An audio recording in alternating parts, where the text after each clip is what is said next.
That's fucked. Holy shit. Oh my god, there's so many of them. Oh, there it is! Fuck!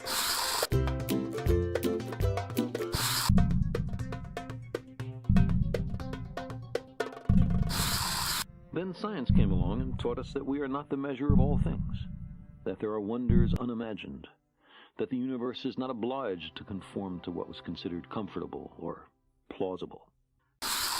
Then, over millions of years, evolution took its course.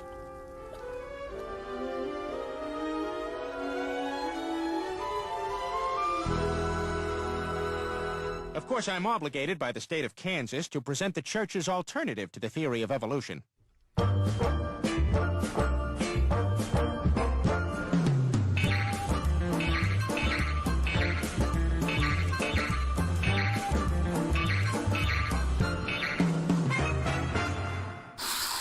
Touch it. What? You touch it. You afraid? No, touch it. You totally didn't touch it. Well, then you touch it. Whores in this house. There's some whores in this house. There's some whores in this house. There's some whores in this house. I said certified freak. 7 days a week. Wet ass P word. Make that pullout game weak. Yeah, you effin' with some wet ass P word. Bring a bucket and a mop for this wet ass P word. Give me everything you've got for this wet ass P word. Beat it up, N word, catch a charge. Extra large and extra hard. Put this P word right in your face. Swipe your nose like a credit card. Hop on top, I wanna ride. I do a kegel while it's inside. Spit in my mouth, look in my eyes. This P word is wet, come take a dive. It continues along these lines.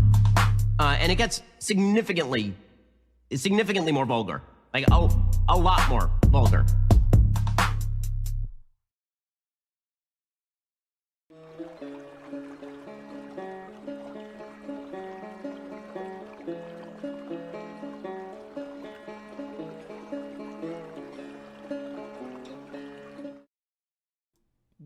Well, good morning, my beauties and bees, and welcome to another installment of Live from the Hive. It is 8:36 right now, and it's the 22nd of February, 2025.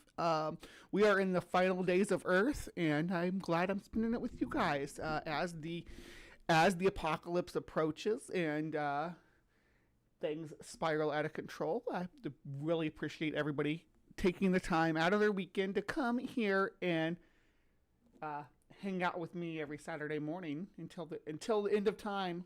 Till the end of time, you come here and hang out with me. My camera's pointing more down than I want because you can see my laundry. Anyway, good morning. I hope everybody's well. Let me say hi to everybody. We had a full house coming in this morning. Already got 30 plus viewers out there watching. Good morning. PC coming in hot and early with all my links. Thank you, dear. AR, John Hudson in all capitals.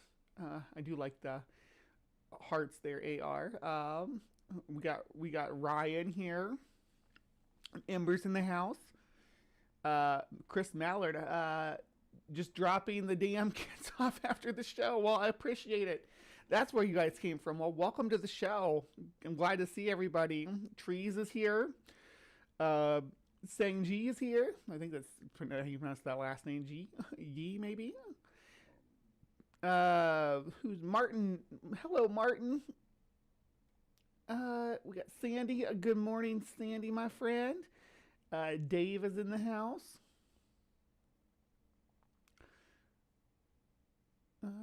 Who else do we got? And I know we got a whole bunch of people, but maybe there's not being as talkative. Well, if you're lurking, love you too. Love my lurkers. Hey, D, good morning. Geo Sam is here. Oh my gosh, we had a full house this morning. Going through all these comments. You all were talking early on in the show too. Lori, good morning.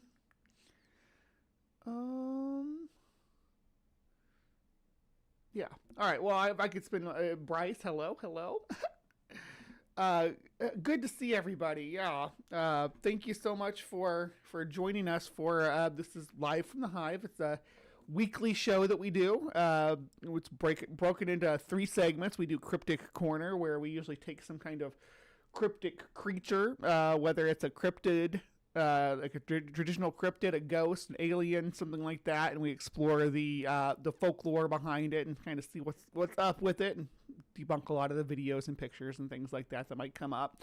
And then we'll do Weird With It, which is a section where somebody brings a theory or a claim forward, and we kind of dissect it and see what's going on with it. And then we wrap things up with Breeze Bestiary, where I pick an animal and talk about different folklore surrounding it, and how it influences and impacts human life, and how we impact and influence their life and survival. So for today, for Cryptic Corner, we have the butterfly people of Joplin. I don't know if you all are familiar with the butterfly people of Joplin, but we'll get into that. It's linked to the tornado in 2011. For getting weird with it, we're talking about orbs, because people are still putting out videos of orbs floating around their house as ghost videos in 2025. And I tried to get all the videos of orbs from 2025 that I could find, but it's touch and go.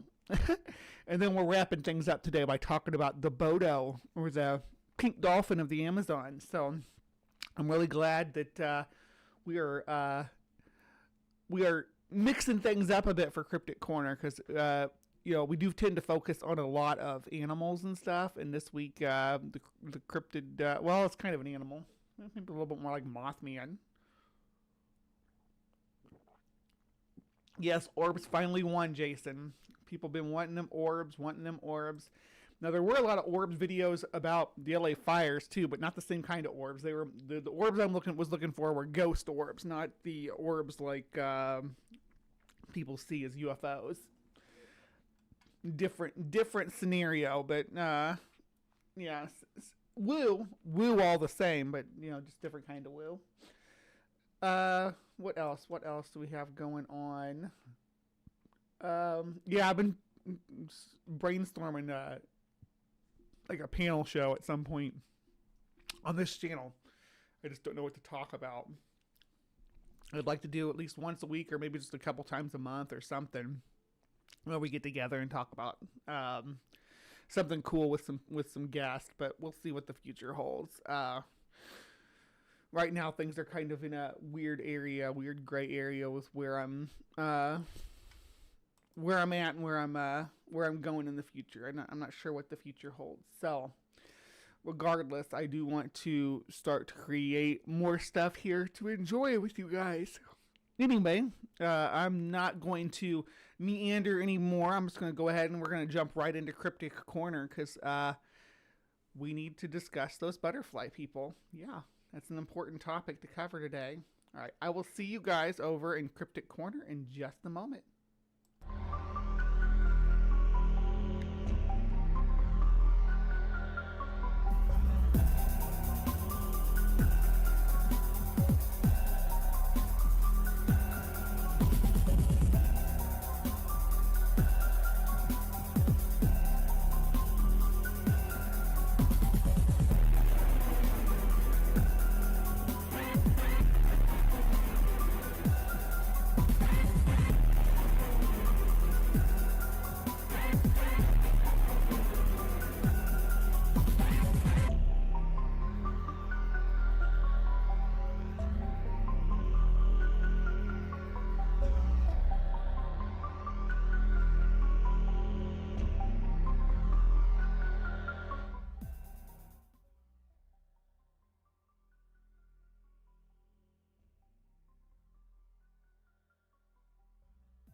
Hello, my beauties and bees, and welcome to another installment of Cryptic Corner, where we explore the unexplained, the supernatural, the paranormal and hidden, the mysterious, the alien, the accursed, and the forbidden.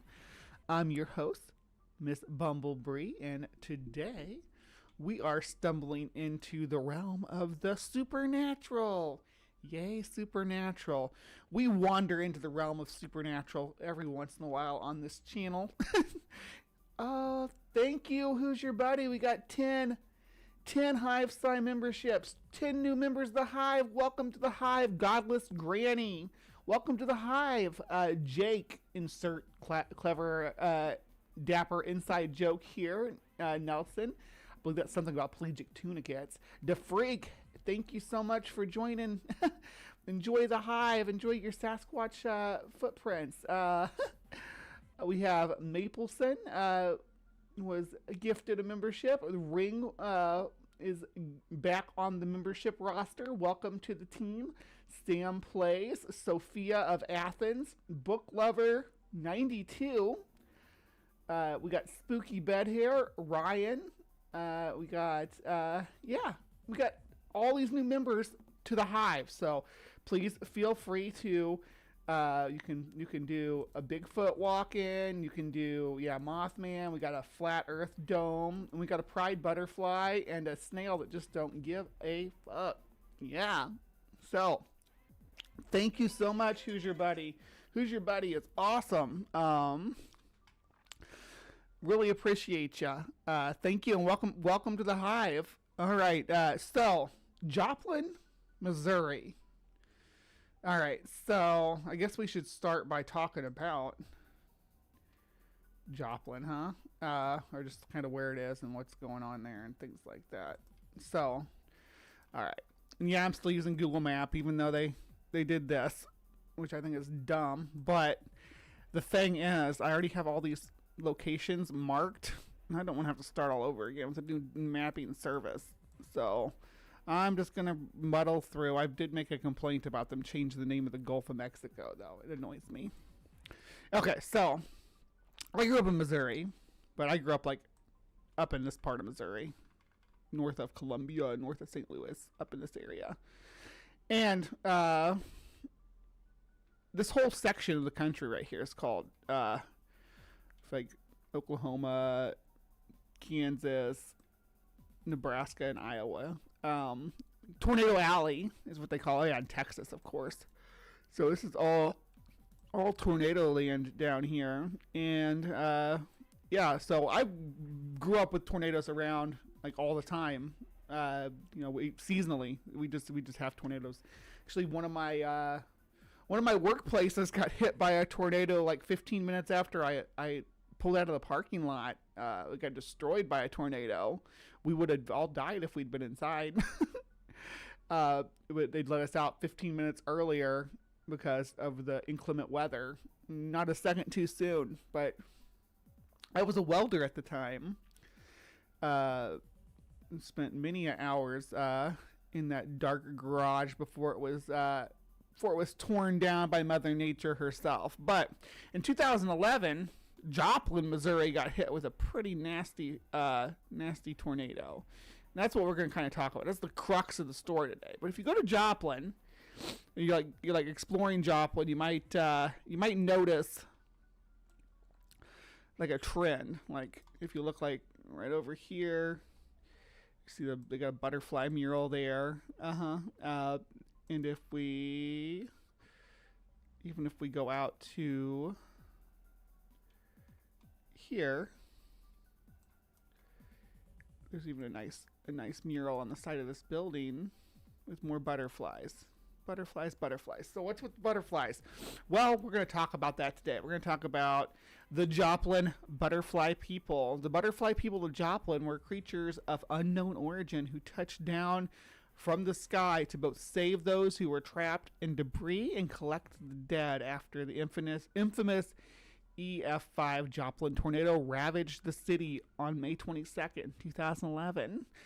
Past this date, no further sightings have been recorded. Sightings of the creatures and descriptions vary to a small degree. However, local people are of the collective opinion they have met good the area. I guess. The world had gotten a glimpse of tragedy that happened in Joplin, but the collective sightings and memories still remain today. And there's a lot of stories to it. This is super short, but I figured we wouldn't just read it through. We'll let somebody else kind of break down, somebody with a little more vested interest. This is Mystifying Miracles. It's a channel. They happen every day. So if apparently miracles happen every day. I don't know. I've never experienced a miracle, but let's let her make the case about the miracle for the angels, or for the butterfly people of Joplin. Hello, welcome back to Mystifying Miracles. My name is Kristen, and we have a new story for you today. If you like mysterious stories that have... Hey, Kristen. Yeah, so Kristen, Mystifying Miracles, going to break down the Joplin butterfly people sightings for us. Obviously, she's going to do it from a evangelical bend, so they're going to hear a lot about these butterfly people being angels and such, but come on, they're butterfly people. Miracle elements to them, then you'll like these. So give it a try, take a listen, and we shall begin. I came across this story, and it occurred in 2011, and I can't believe that I had never heard it, because I remember the event, and it's specifically of the Joplin tornado that occurred back in 2011. The Joplin rainbow people are a completely different portion of the society, AR. But no, I had heard about this one, but it didn't ever occur to me to cover it on CrypticCorner before until I saw the cryptid profile for it when I was looking at insect cryptids. I'm like, wait, huh? Because like they're butterfly people, right? But most of the ways that you hear this story told, especially if you're from Missouri, I don't know, maybe especially if you're from the Midwest, from the Bible Belt, I don't know, but the main way you hear this narrative spun is that the butterfly people were angels.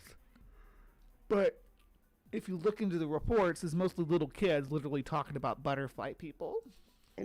And I just remember the devastation back then. It was awful. But I had never heard of this story that I'll be going over today. I want to ask you guys, have you ever heard of the butterfly people? Well, there are many reports that came out shortly after the 2011 tornado, and most of the reports came from children, but there were some adults that also saw them.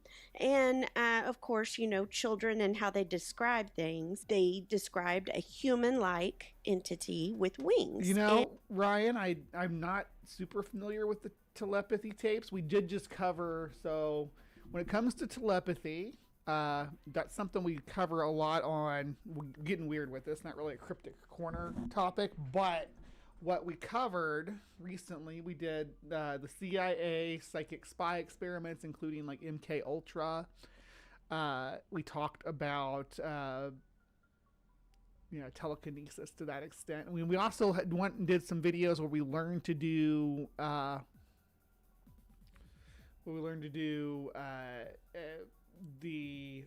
want to call it pyromancy because I got my head in the game, but I guess it would be pyrokinesis is what we learn. So Mothman is an angel too. Yeah, that's what we're getting at. I think that these guys are the same guys as Mothman. You know, in their little minds, they were like butterfly people. Is kind of how I assume that, you know, to be in a childlike mind anyway.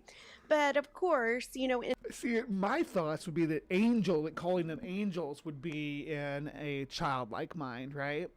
And accepting them as some kind of extra dimensional entity might be the more mature take on it. In my opinion, I do believe that they were angels. I'd like to know what you guys think after you listen to the story. So in Joplin, Missouri, a tornado, an E5 tornado to be. So yeah, as far as the telepathy tapes, I'm down. I'm going to add that to the polls. So I do a poll. Excuse me. I do a poll every week for what to cover on this. There'll be 4 topics to choose from for what to cover on CrypticCorner. and for what to cover on Weird With It. I picked my own Breeze Bestiary because I want to have some control over something on the show. But every now and then I'll have a show.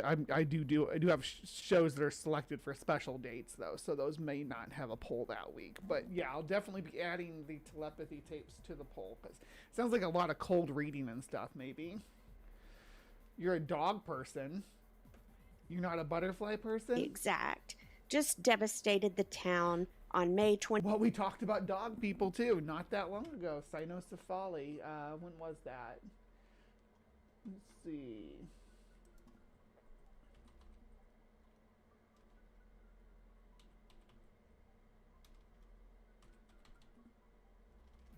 I think it was this recently, wasn't it?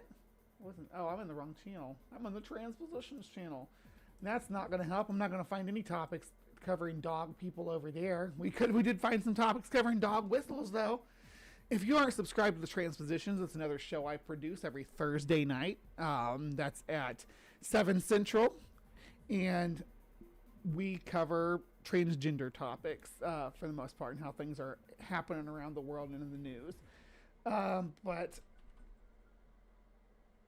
yeah, cynocephaly. That was just a couple weeks back in January 25th. We covered dog people. So if you're into dog people, if you're a dog person, we've covered that as well. We covered you.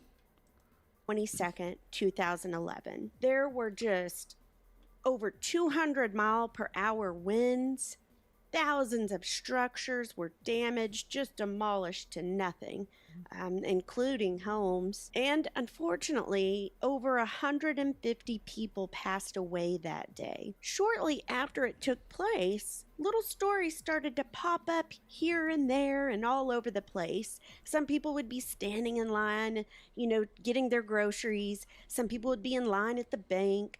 Different things, and they would overhear these stories start to take place. And it was of butterfly people.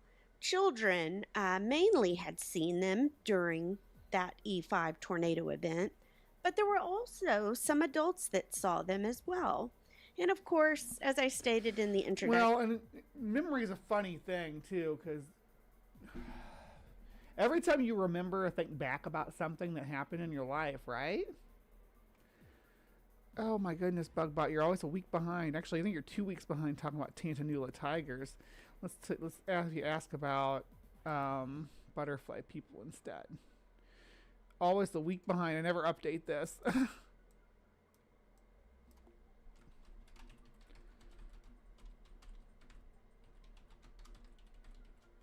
Yeah, there you go. Now you can ask that question instead. So they asked about Tantanula tigers. If you want to watch about Tantanula tigers, though, that was last week's show. Wasn't really Tantanula tigers, though. It was we talked about the Queensland tiger, which is another cryptid from Australia. Yeah, what a coincidence! The children that started. Yeah, and like I was saying, your memory is kind of a funny thing. You'll remember something, but you rebuild it every time in your head. So if somebody says something or something in your environment influences how you remember experience, because you can put a different face on somebody in a memory that wasn't even there. You can replace them with somebody else. You can change the weather or the way that things were, things like that in your memory, and that'll be how you remember it, and it's not necessarily the truth. What's an e-tornado? Well, okay, let's talk about the tornado for a minute. Absolutely. Yeah, okay, so I'll just pull up the wiki. That's fine. All right, so this is the 2011 Joplin tornadoes wiki page. E5 tornado, enhanced Fujita scale is what E5 stands for. We'll go real quick and look at that. So the enhanced Fujita scale runs from EFU through 5. So 5 is as high as it goes, right? And this was a 5. This was a big tornado. And it happened in May, which is the tornado season really for that part of the country anyway. looking at the damage that it caused, the tornado devastated a large portion of the city of Joplin, damaging nearly 8,000 buildings, and of those, destroying 4,000. The damage, which included major facilities like one of Joplin's 2 hospitals, as well as much of its basic infrastructure, amounted to $2.8 billion. And remember, this is the kind of stuff when they're talking about cutting FEMA, when they're talking about cutting federal aid for disaster relief. Yeah, right in the heart of America, Joplin here. Just remember that. The insurance payment was the highest in Missouri history, breaking the previous record of $2 billion from the hailstorm of April 10th, 2001. I sort of remember that. That hailstorm. Anyway.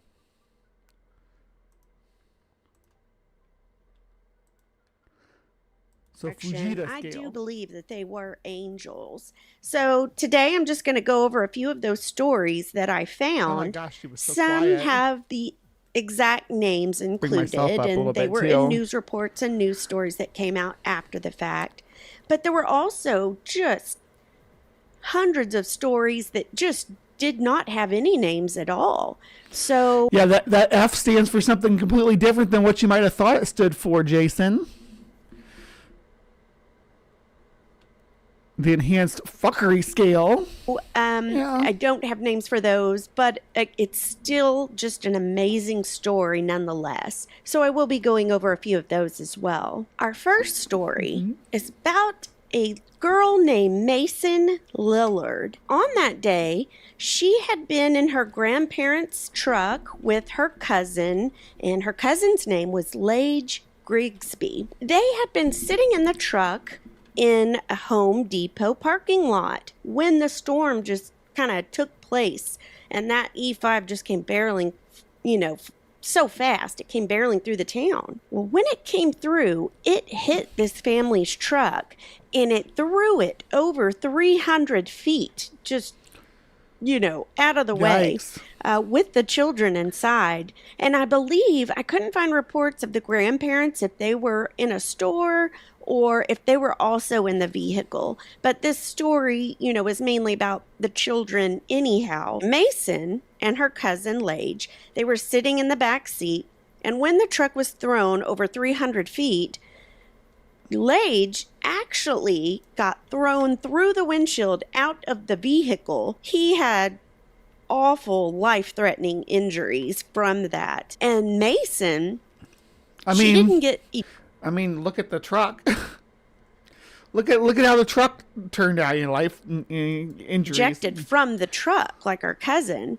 She actually was impaled by a 1-inch metal rod. And what it had done is had flown through the cab of the truck, and it pierced her shoulder, came out the other end before penetrating into the seat. So it just... Dude, walking to the mailbox and checking on the goats sounds lit as hell. You need to make some videos of you doing that and just publish them so I can watch them. I love goats. I love goats. I love dogs. I love goats. Good morning, fade to gray. Impaled her to the car, basically. Lage, thrown 300 feet. Lage, with his life-threatening head injuries, he was rushed to Freeman Hospital West. And there, they had actually did something that's called black tagging.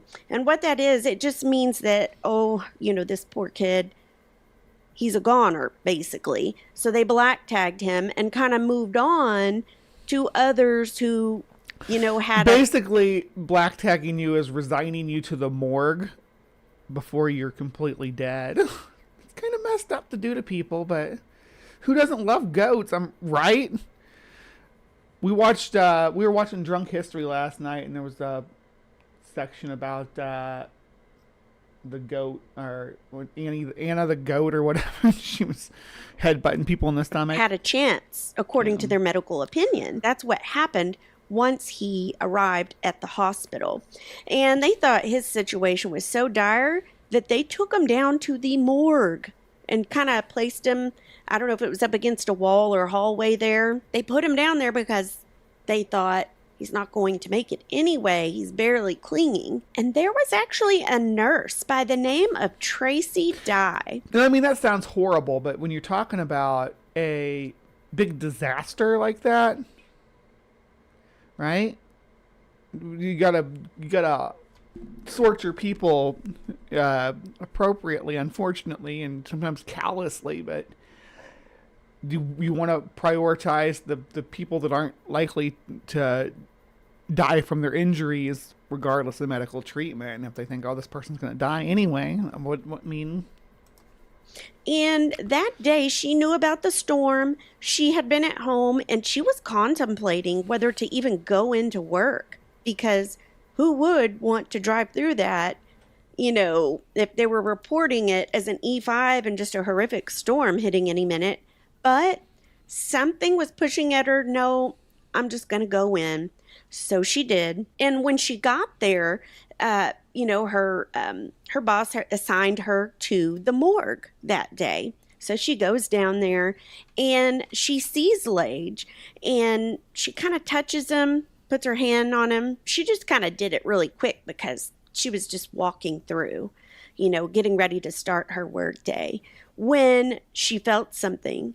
And as soon as she did, she screamed out because she thought that Lage was gone already. She had no clue. So she was like, zombie! So she screams, you know, for help. Come, basically. You know, the doctors came, you know, running, went to work on Lage right away. Thank goodness. And, you know, great outcome because he did survive when everybody thought. I'm so sorry to hear that, Dee. I'm so sorry, sweetie. Hopefully you're getting to spend as much time with her as you can. Thought he wouldn't. And back to his cousin Mason, she was also rushed to the hospital. They were able to get that 1-inch rod out safely and then get her loaded onto the ambulance and rushed also to the hospital. For Mason, she had grown up in church, and that day that it hit, her grandmother had actually told her to please pray about the storm. Oh. It's going to hit today. So, well, hopefully she comes around, Dee. I don't know what to say to that. Sort of a weird situation, yeah. I don't know if y'all remember this or not. I lost my grandpa last autumn, and he was a bit of a trumper too. So, yeah. But they're still humans, even though they lose a little bit of their humanity in the way they look at us. You know? Mason, once she saw what was happening, the storm was barreling down on them. They're sitting in the truck, and she begins to pray. You know, please keep us safe, help us to survive this, that kind of a prayer. So she did what her grandmother asked. And it wasn't till after the fact, you know, once the kids and everybody were on their way to recovery, that Mason began to tell the story of butterfly people. And she says that when they were sitting in the truck, like right before that tornado hit, that she started to pray and she felt a tap on her shoulder. And at first she thought it was just her cousin. But, you know, like anybody, when you feel somebody tap you, you turn around to look. And she did. And when she turned around, she claims that she saw 2 angels. She said that they were wearing white robes. One had brown hair and one had blonde hair. And when she saw them, she said that it was just very calming. She wasn't scared. So, that doesn't sound like butterfly people. Get to the butterfly people. These are angels, clearly, in their white robes. She wasn't afraid. It was just like any other. But this is like a pretty standard thing to happen to Christian people when they're in a disaster, though, especially if they get if they're about to get wrecked or if they've just been wrecked by some kind of trauma. It's your brain will put you through these steps. Normal, calm day, basically. I get chills when I think about that. That is so awesome. And Mason says she knew that either way, whether they survived or not, she was calm and okay about it. And she knew that if they didn't survive, that was all right, because she knew. Good question. What if they were wearing black robes? Would they have been demon angels? Would they have been dark angels? Why? I don't know why angels are associated with white. Aren't they like warriors? White shows a lot of blood stains for warriors to be wearing. Biblically accurate butterfly people. I don't know. I'm gonna say biblically accurate angels are probably scarier too. It'd be scary.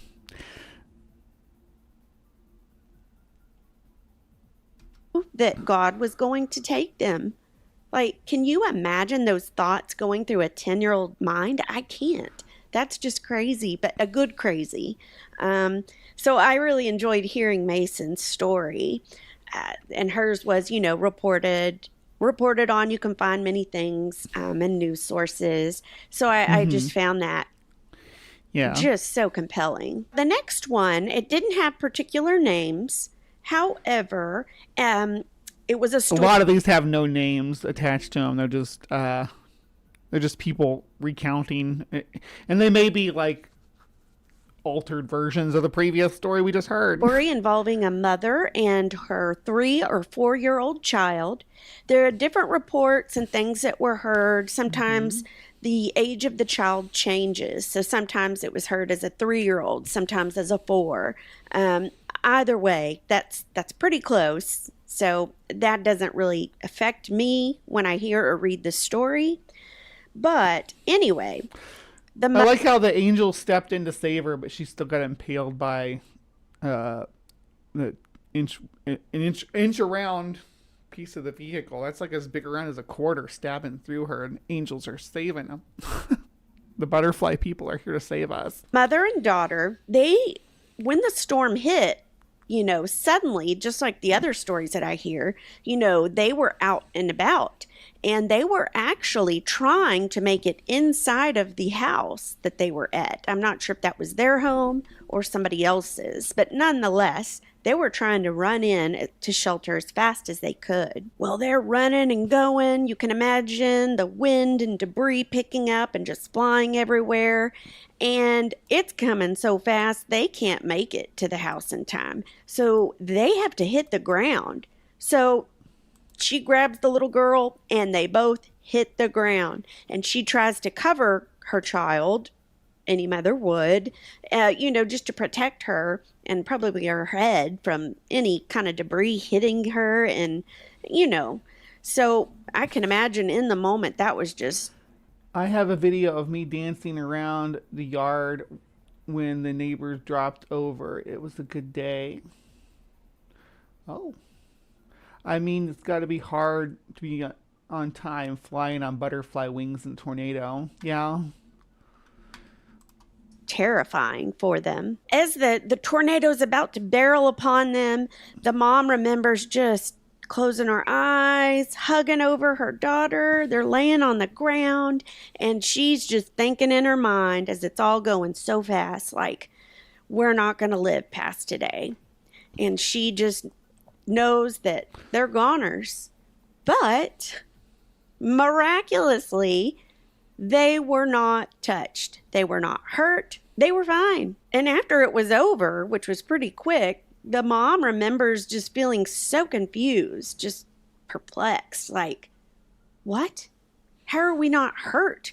How are we still here? That happens, and tornadoes are weird like that. They'll bounce right over one house and get the next house, and then bounce over that house and get the next house, and it's really bizarre sometimes, the patterns that they'll take based on the wind speed, direction, temperature, landscape, a lot of different factors. Kind of a thing.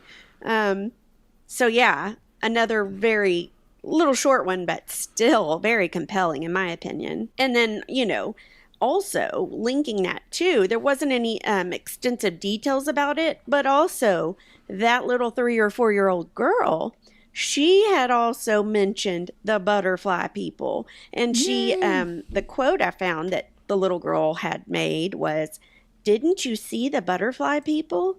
So she turned and said that to her mom after it had passed and they were getting up, brushing themselves off. So the little girl saw him, but I don't know any details of, what she saw other than she asked her mom, "Did you see the butterfly people?" The next story. Before we get to the next story, since and I blame Fox for this, but let's have a look at what you can get at the Hive Science store, because we do have a store where you can get Hive Sci and CrypticCorner merch. So check this out. We got our 4 custom t-shirts. You got your Mothman, the distant cousin of the butterfly people. You've got the Swamp Booger, which is a Sasquatch. We have the Jersey Devil and the Michigan Dogman. So representing the 4 houses of cryptids in America. You also got a custom Mothman beanie, and then some Hive Sci merch, which includes the Clamine Moth t-shirt, our blue tarantula, which was our symbol for a long time. We got some Pride socks with the Pride moth from our emojis on there. And yeah, got some cool Hive Sci gear. So come on down and get it. And of course, the original Hive Sci hat, which comes in black or yellow. Yeah. Plug in. Has a child involved by the name of Eli Moore. Pick a team, make a stand.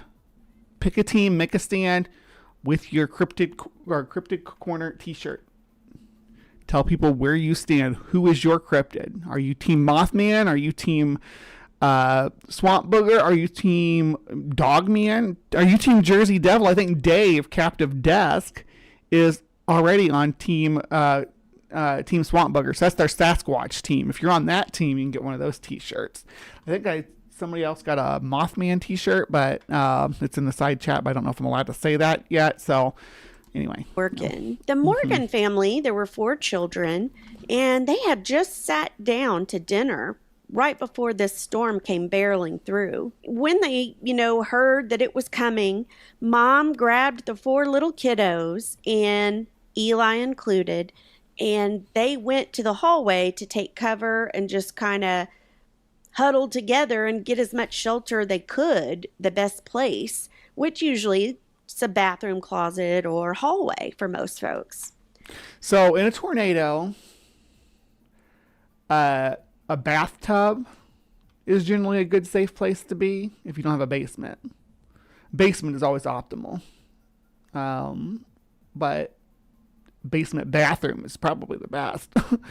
If you get into the bathtub as a family, it's generally the safest way to go. So she throws a small mattress over her and the 4 kids, and they just hunker down as quickly as possible. No sooner the windows start to break, you hear the cracking and the wood and everything starting to just split apart. I would be terrified. Most people that know me know, quick note, I am terrified of tornadoes. So I can only imagine what those little kids and Mom were feeling. I am not terrified of tornadoes. Not terrified of much, really. Except for the existential dread of life. But, like, we used to do storm chasing and stuff when I was with my first wife.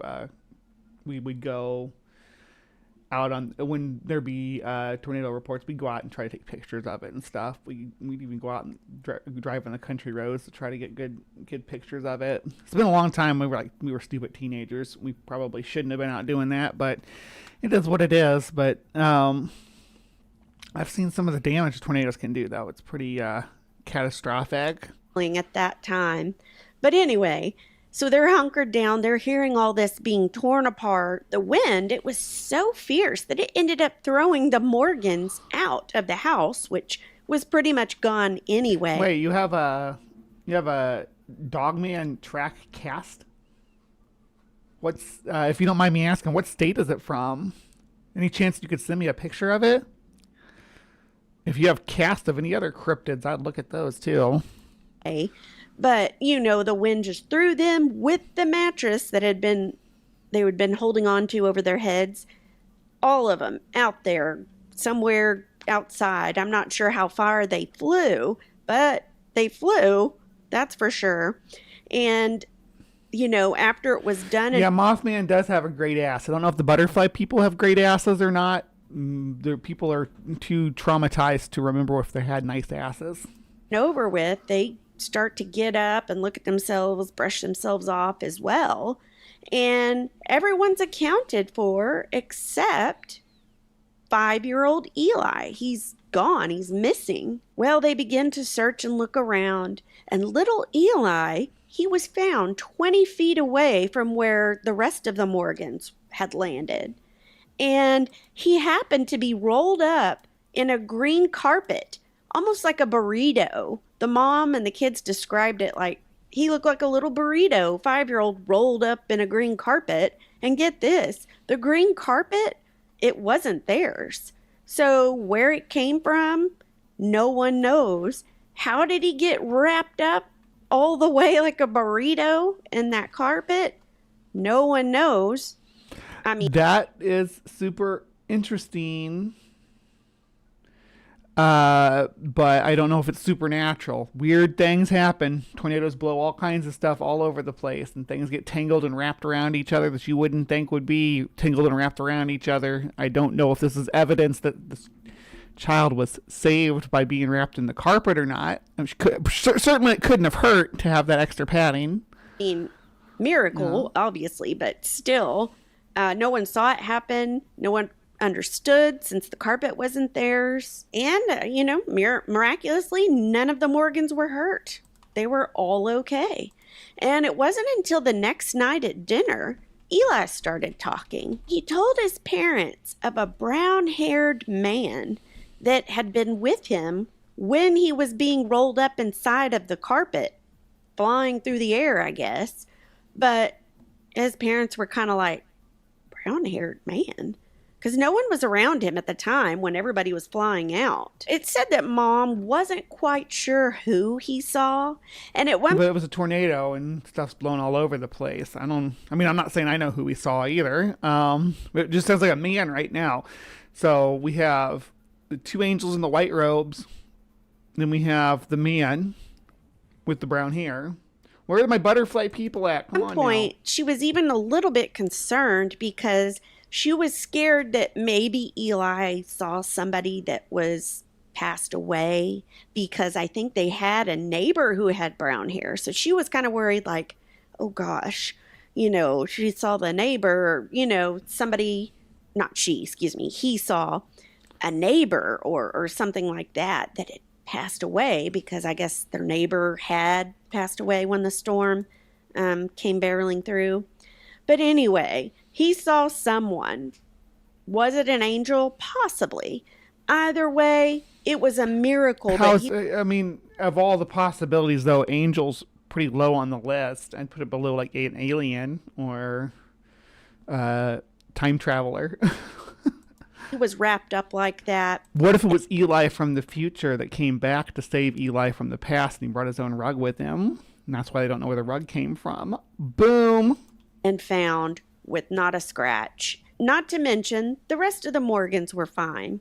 And again, you got to remember, folks, this was an E5 tornado. I don't know all the details, but I do know that's one strong tornado. And I think it's like the biggest one available on the rating scale. I could be wrong about that. But last I knew, it used to be. And there's another story. It's a random one, as it doesn't have any names, but you can find it all over on the internet as one of these several stories that came out. And it involves a mom that was coming home with her kid. Yeah, right now, so far I haven't heard much about butterflies at all. It's mostly been about people in robes.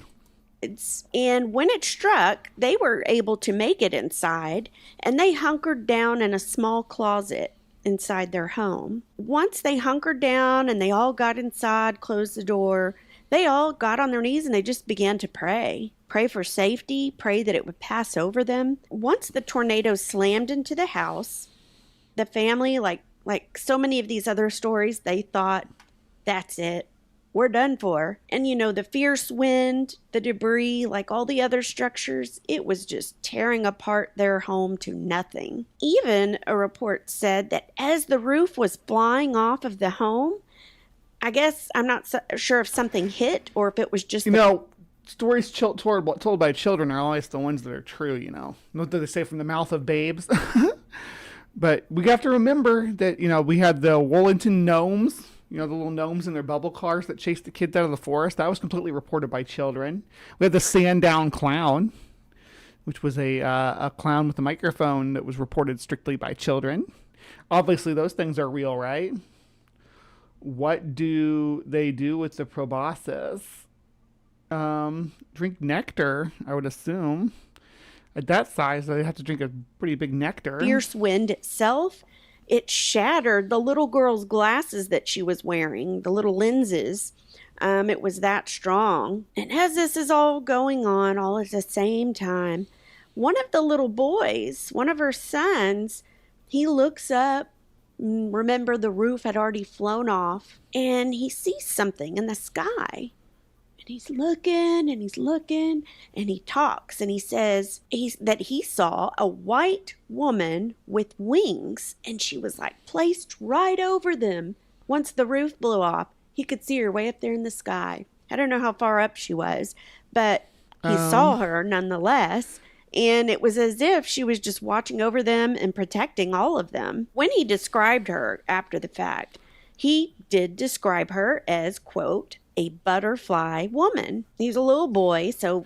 Right, and you keep insisting that they were angels, but butterflies have a very specific, distinct wing formation and type of wing that it's not generally associated with angels, which generally are... Even when you're talking about the weird wheel within wheel angel, they generally feathered, whereas butterfly wings are scaled, a very distinct shape that even a little kid can identify them. Again, as I said in the beginning, maybe he didn't know what an angel was, or how kids describe things. He just saw a woman with wings, and he called her a butterfly woman. And once he was telling his family of this after the fact in more detail, turns out that whole family saw her. So it wasn't just the little boy. It was all of them. Yeah, you wouldn't think they'd be all blonde hair and blue-eyed. That's sort of the image. That imagery comes from ancient Greece, right? So like real biblical angels from the Semitic Bible. That's gonna be they're gonna be dark haired with brown skin, you would think, but Noah, who was apparently half Nephilim, was allegedly albino according to the Book of Enoch. So all of them, when they looked up, when all that was going on, they saw her. Well, after things settled down and the storm had passed through, the EMTs and ambulance started trying to make their way to get to the... So are you suggesting I should get a butterfly tramp stamp, look at the trees, or how are we unpacking that? I'll get a tramp stamp. I actually wouldn't mind having a tattoo right there. I think it'd be pretty and cute. Be not afraid. Oh yeah, we could be biblically accurate bumblebees. Tommy like Wingy, you got some Tommy Boy quotes coming through. Are you JoJo the Indian Circus Boy with your happy new pad? You're gonna take your little pad and you're gonna love it. You're gonna love your little pad. Yeah. Sorry. Had to do Chris Farley because sometimes John makes me do Tenacious D too. Adults don't know what angels are. winged people, eyeball monsters, or regular people. I don't think most angels are basically humans with wings. I think it's more of a modern concept. Yeah, I agree. Who's your buddy? Also, even if they look human form, they'd still be going holy, holy, holy at you. I think you're on to something, friend. Wait, can white people even have albinism? Yeah. Got pics, link, Breeze Discord. Okay, got pics, link Breeze Discord, please. Yeah, it's on the link tree, but let me... Yeah, I'm definitely going to... I'm not real active on my Discord anymore. I spend a lot more time on the Transpositions Discord just because that's where my activism is more useful right now. But here's the Hive on Discord. If you're not a member of the Hive on Discord, that's a link for you. Again, not real active over there, but yeah, if you want to share cryptid videos or cryptid stories, that's the place to go. Neighborhood to help people see if anybody was trapped or harmed. It turns out that there was a lady that she was a nurse, and she was going in with the EMTs to the neighborhoods to help take care of people. And when they were driving into the neighborhood, I mean, this was really shortly right after it blew through, and she saw the butterfly woman as well. She was confused at what she was seeing. She happened to mention it to the family. So they're all talking about this, I'm imagining. And, you know, when she was pressed for more info because she was so confused and kind of bedazzled by everything that was going on, you know, she was kind of, I don't want to say mute, but just quiet about it.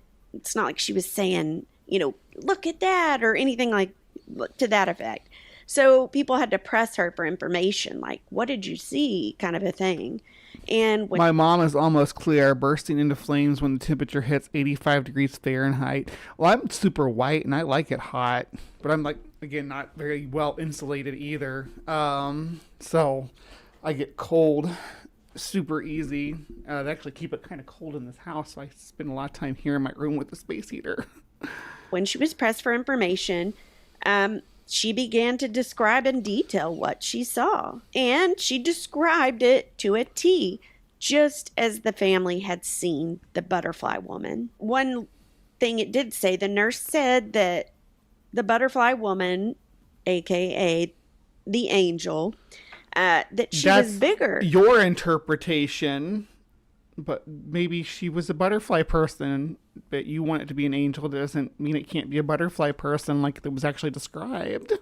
Than the average person. And of course she had wings. And at the time when she was What kind of wings? Are they butterfly wings? It, she said she had no idea what was going on or what to make of it, like on the fly. But nonetheless, she wasn't scared. She was also feeling calm when she saw the angel. So another very interesting story about the butterfly people. One more little random I wanted to throw in there. There was also a grandpa and his two grandsons that were hit that day. And they happened to be outside when the tornado hit. For whatever reason, they were trapped outdoors when this came up. I think this is a drunk, coked up, exotic dancer in a Victoria's Secret angel wings with a butterfly tramp stamp, and that is the butterfly lady. That's your butterfly lady for sure. You can have your butterfly lady trees, definitely. Upon them, so they had nowhere to take shelter. And as the twister kind of passed over them, you got some Homer Simpson, butter. And I imagine they probably hit the ground too, because that was all they could do if they were trapped outdoors. But they hit the ground, and it said Grandpa lost his shoes. So I guess the wind and debris kind of just blew his shoes right off. The two little boys, his grandsons, they were staring up when the twister was going over them. And they later said that they saw butterfly people. People with wings, and that they were watching over them, just kind of hovering there. Another just miraculous story that they had no shelter and not a scratch on them. They were fine. Blows my mind, but again, in a good way. That's how tornadoes are. Yeah. In my contract is a clause that states that I do not work on days with temps are below my age. Yeah. Remember the song Wings of a Butterfly by him? Song Butterfly Wings. Yeah, I remember him. They were like super emo. And I remember the Butterfly song. The wings of a butterfly, babe. Yeah. Nothing this lady says has described butterflies at all. I know I'm kind of disappointed in this interpretation. The butterfly lady blew my shoes off. That's hot. Love hearing these things. And, in closing, over the weeks and months that passed, after the storm in 2011 that hit Joplin, more stories they kept pouring in. More and more. People would hear them in passing, as I said. It was all described. Of course, I remember Bullet with Butterfly Wings. That's more my generation. The emo stuff I was a little bit older when that stuff started, but Bullet with Butterfly Wings, I remember. Smashing Pumpkins, yeah. Despite all my rage, I'm still just a rat in a cage. But the world is a vampire. That's a good song. Sent to drain. I'll stop singing. Sorry, guys. Butterfly Lady. I have Discord, but it's asking me to install again. I'm new to Discord, but have posted pictures once. Okay. No rush. Take your time. If you don't get them, it's fine too. If you need help, someone can probably help you out. Mainly as butterfly people because of children describing them. But, they were angels. And there were even, it said several counselors, just counseling the people and children that had been through the storm. As that takes a toll on you mentally, emotionally, all that. So they were talking to a bunch of kiddos, and they gave reports of just dozens and dozens of the children that were telling the counselors about these butterfly people, about the angels. Well, why didn't you tell us those stories instead of the stories about brown-haired people in robes? I want to hear about butterfly people. Saved them or watched over them and how calm they felt. And, story after story. It was the deadly monarch who's your buddy. It was the monarch. I find it all, again, so amazing to hear. And once I found out this story, I had to tell all you guys because I thought it was so neat. And I can't believe again that I'd never heard of it. But I hope you found these just so interesting like I did. And I want to know your thoughts. Like, what do you think? Are you of the opinion that these butterfly people were angels? I know I think that. I've been told I have Miss Monarch vibes, but my voice is a little bit higher. Maybe I should be Miss Monarch. Believe that. I have a feeling that most people do. Let me know if you like these stories. If you had heard these stories before, I want to know. So let me know in the comments. And don't forget to like and subscribe if you like the stories. I do appreciate you guys always just listening and the people that always comment. It means so much to me, and I love reading what you thought about the stories. So let me know when you get a chance. It just makes me happy. So again, thank you guys. I love y'all so much. And until the next time, bye-bye.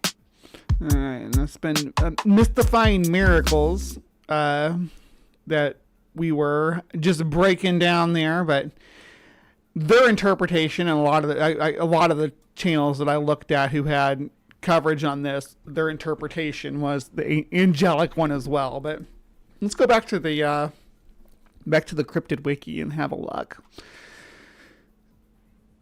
After the destruction, after winds died down, the children who survived the storm began telling these family members, relatives, and friends what they had seen. Some said that the butterfly people protected them during the storm.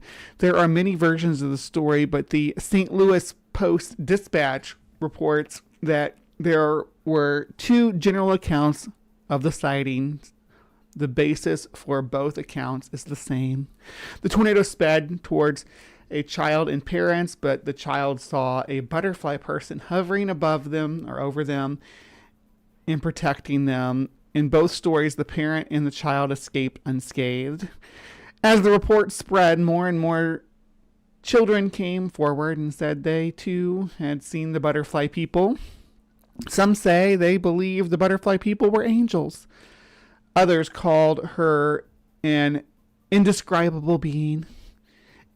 In the December before the storm, the muralist Dave Lowenstein traveled to Joplin to scout out locations for his next project. After the tornado, Lowenstein had no idea what would become of the idea. In June of that year, he returned to Joplin to visit the Cultural Commission to see what the future holds for the community's mural project. It's a new location. The artist first heard about the butterfly people as a town meeting held to brainstorm ideas for the mural. More than 200 volunteers worked with Lowenstein and a mural designer to create the scene depicted on the side of Dixie printing of him halfway between downtown and the center of the tornado's destruction. 200 of these volunteers were local children from the community. Lowenstein had paint in the painting that inspired the project. I'm assuming that means that he had the children do that. Although it was not originally intended to include the butterfly people's story, the artist soon realized that many children were drawing them. Lowenstein was skeptical about including the butterfly people, but says they represent transformation, the regeneration of the city. The mural is titled Butterfly Effect, and Lowenstein told the Post-Dispatch that he hoped to inspire people to do a good job. 15 local artists and members of the community also participated in the creation of the mural. Assistant muralist Amber Hansen says the project will act as an outlet for those affected to share their feelings and experiences. The mural is the first of what Joplin Area Chamber of Commerce Committee on Cultural Affairs wants to see more of in the in more community-based murals. Yeah. So that's we looked at them a minute ago when we looked at the map, the different depictions of the butterfly people. But what do you think? I mean, as far as butterfly people go, are we talking about, oh, thank you, Ryan. Ryan gave me a kitty. Thank you. Yeah. Do you think that they were people experiencing something supernatural, a trauma response to the brain, actual angels, interdimensional winged beings, Mothman? What do you guys think of the butterfly people? Why are winged beings often sighted at sites of natural disasters? Do you think there's any correlation there? Yeah, comment. Let me know. I need comments down below. Thank you so much, though, for joining us tonight for Cryptic Corner. Please remember to be kind, take care, and we will see you next time. All right. Don't go anywhere. Don't go anywhere because there's more show to come. It's just the end of the first segment, Cryptic Corner. We got weird with it coming up next. And it's going to get really weird because we're going to be talking about ghost orbs. I guess it can't be much weirder than butterfly people, but we're going to try with some ghost orbs anyway and see what we can break down. I'm going to keep yawning in your ears. All right. So I will see you guys after this short intermission and we'll get weird. All right. Stick around. I'll be back momentarily.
Hello, my beauties and bees. Who is ready to get weird with it? We got a really weird one for you today. Because we're talking about ghost hunting. Now, no, we're not talking about ghosts because ghosts would belong in Cryptic Corner, but we're talking about the idea that orbs caught on video are somehow the spirits of the dead. Now, this was a big thing in the ghost hunting community back when I was a ghost hunter in the late 90s and early 2000s, right? Orbs were the thing because honestly, it's because of the cameras, the upgrade that we had in camera technology at the time. But we'll get into that. But yes, we're talking about freaking orbs today. Freaking orbs. Yeah, I'm glad you guys enjoy the sleep stack stomp. It's just the right length for my intermission, so I kept it. That one and the Ninth Circle video are music videos that somebody else put together with just instrumental stuff, but they're just the perfect length for me to have my intermissions, where I can run to the bathroom and refresh my coffee. This was today's last cup of coffee. Yeah, have you liked the stream? What's up with that? I'm not seeing enough likes on the stream to go on. No, y'all are doing great. Doing great. And we've kept a pretty good viewership the whole time, too. So that's wonderful. Now, orbs. Native Atheist, you're giving away the game too early. We got a whole segment to go through before we get there. But orbs were the thing, the topic of the town at that time. Orbs had been around for a long time, but they would just been mostly captured in still photographs before that because the camera technology wouldn't capture them, at least not as clearly as they do now. But today, with high definition, well, I'll tell you what, there's orbs everywhere. Everywhere you look, you'll see orbs. Orbs here, orbs there, orbs everywhere. But don't take my word for it. I put together a whole playlist. A whole playlist of orbs for us to enjoy. Yeah, let's see what do we got here.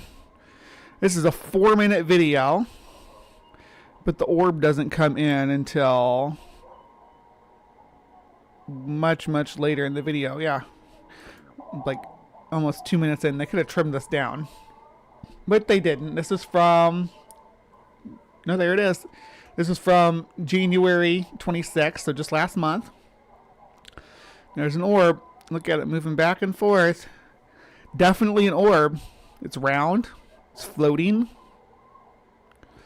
Very orb-like. Eyeballs are orbs. Well, I mean, that's not untrue. But yeah, there's our orb. This is our first orb. Roy Orbison is we'll name that one Roy Orbison. It's perfect. Great name.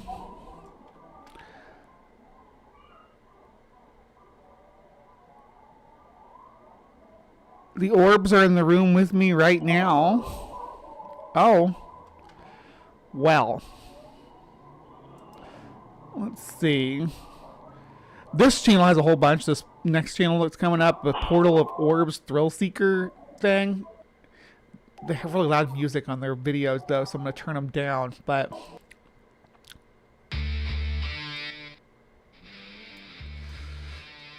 12 hours of orbs. Look at all these orbs. Look at that. Couldn't possibly be moisture escaping as the night progresses from the soil. Could it? Could that be what it is? You think they're coronavirus? Maybe it's coronavirus.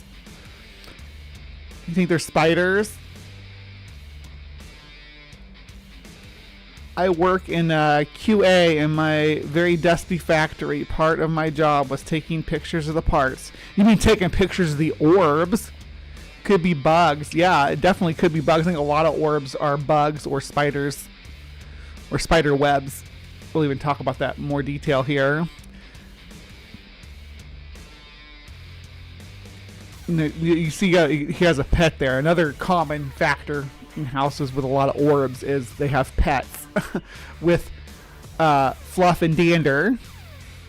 Snow blowing in the wind. Yeah, snow might look like that. Remember when we talked about the fog a couple weeks ago about the mysterious spooky fog that was didn't look normal on camera, and that's the same phenomena, right? That's the same type of camera effect happening.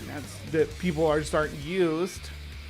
They aren't used to being able to see these things in high definition, because we've had cameras for years, but they didn't pick up microscopic dust motes as efficiently as these modern cameras do, especially high definition cameras, water droplets, bugs, things like that. That was definitely a bug right there, though. I saw it buzz on the screen. But homie really thinks he's on to something here.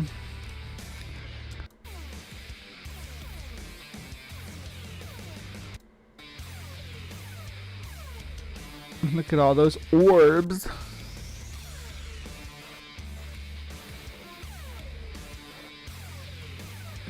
Alright.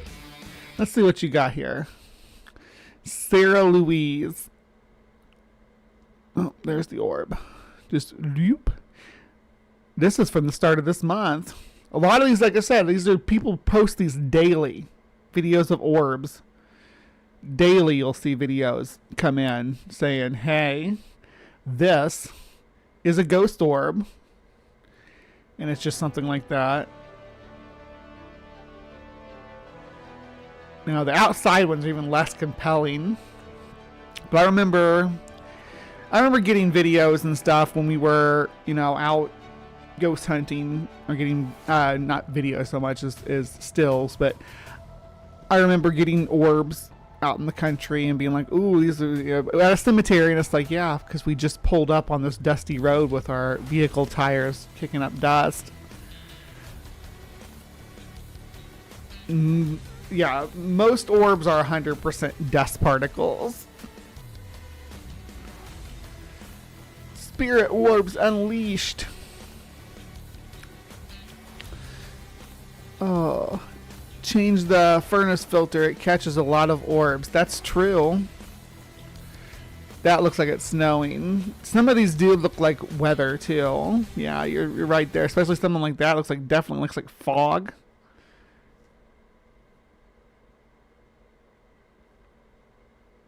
Yeah. And this is that same cabin with the portals and orb thrill seeker guy. Picking up dust motes, it looks like.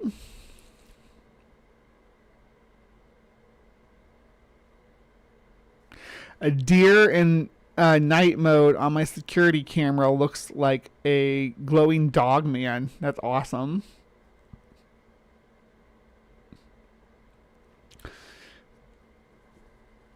But I mean, this is like 100% what we're going to be seeing throughout this whole thing. So thrilling as it is watching dust float around in the air. That's what people promote as ghost orbs.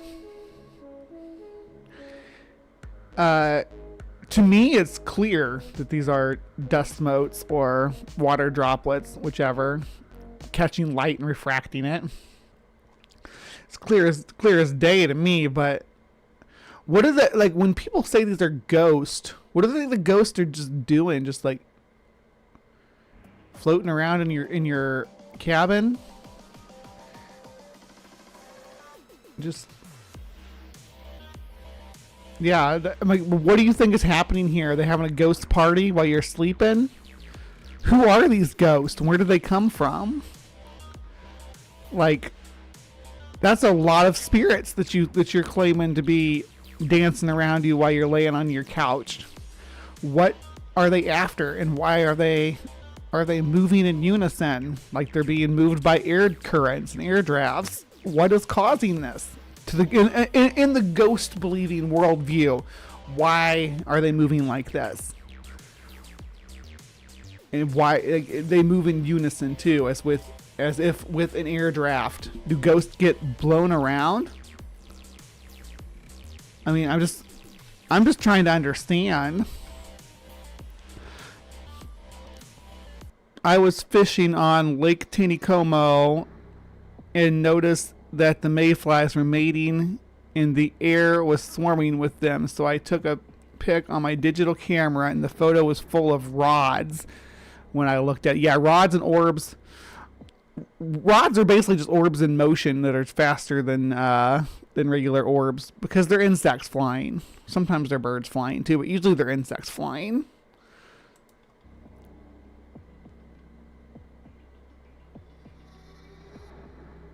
It's from February. This is from just a couple weeks ago.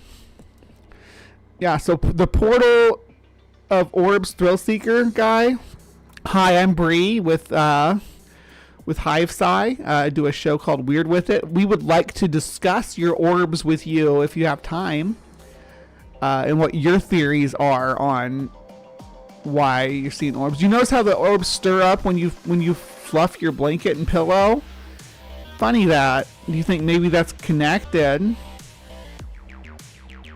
Ghosts live in dust motes and tiny insects. Yeah, they could be haunted dust motes, I guess. Haunted flies, haunted mayflies. I have the pic somewhere, maybe on Photo Bucket. Yeah. Oh my gosh, you just reminded me of something.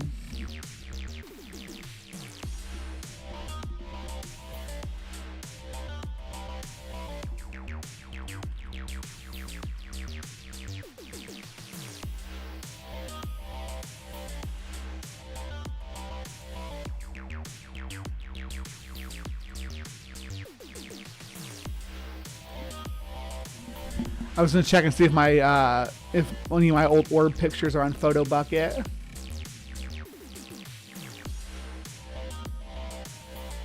Because they could be. Oh, my account's locked though. Ah. Well, you suck. Oh well. I have some ghost hunting pictures on Photo Bucket. Maybe I'll see if I can't recover them or whatever at some point in time, but apparently right now is not going to be that time. This guy may want to look into weather stripping and sealing the place a bit better. Yeah, because the drafts keep changing. Definitely agree.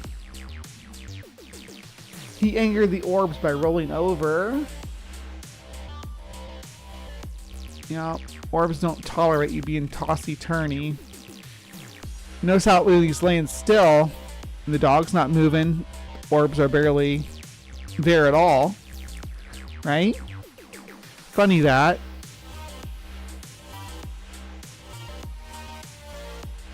And once he starts stirring, it seems like it might be windy outside, and every time that wind kicks up, this happens. I'm not sure though.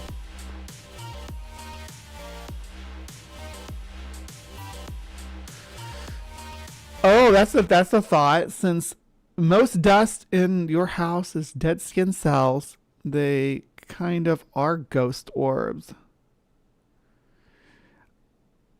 I was on Dogman Encounters, I think, episode 54. Interesting. I'll have to go back and watch that. Am I the only one who's noticed he's living in a shed? He says this is his cabin. Like he built this cabin. So, I mean, it might be a bit rustic and small, but I think that, yeah, it's like something he's built. He could turn off his oscillating fan, too. Looks like he's sleeping in a shed. Yeah, it's... Since, yeah, most dust particles in your house are dead skin cells, there kind of are, yeah. You're not wrong. You're not wrong. Like, has he thought of like doing some experimentation with them, or does he just want us to sit around and watch them float? Because, I mean, not that there's anything wrong with just doing this if he's getting views for it, whatever, but this one's quick.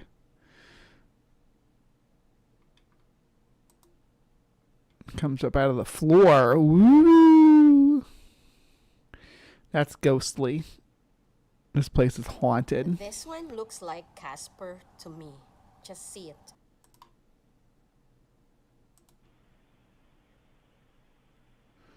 Hold on, go back to this one. This one looks like Casper So there's an orb, barely. You can see it right there. to me. Just see it. Maybe that's not the orb. These are really super short. This little batch right here. This one looks like Casper to me. So that's not Just the see orb. it. Going past it. This one looks like Casper. Because it's only like 4 seconds long, but it's right here and it goes this way. I mean, I don't think it's anything, but this is the one that comes up out of the floor. And then This one looks like right there. Casper to me. Right there. It goes whoosh. But Just see it. there's one. And Horb. And Horb. And Horb. Is that it? Okay. Now this one's a little bit longer, but this one says there's EVP with it too, so I'm going to turn it up so we can see if we can hear what's going on. Here's some wind.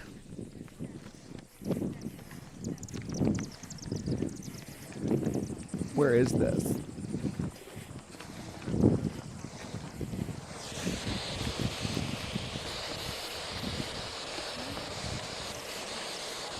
I guess that's the EVP right there.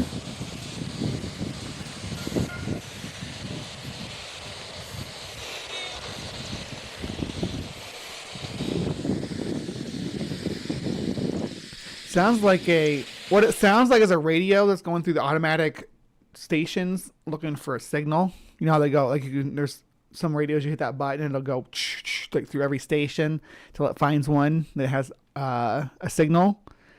Sounds like that's what I'm hearing. Yeah, the camera work's not the best. This is like,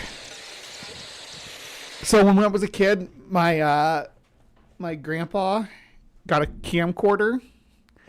This dude, we're talking like early 90s, maybe late 80s. I think it was early 90s though. And when he first got it, this is how his recordings were, because they were shaky and wobbly and spun.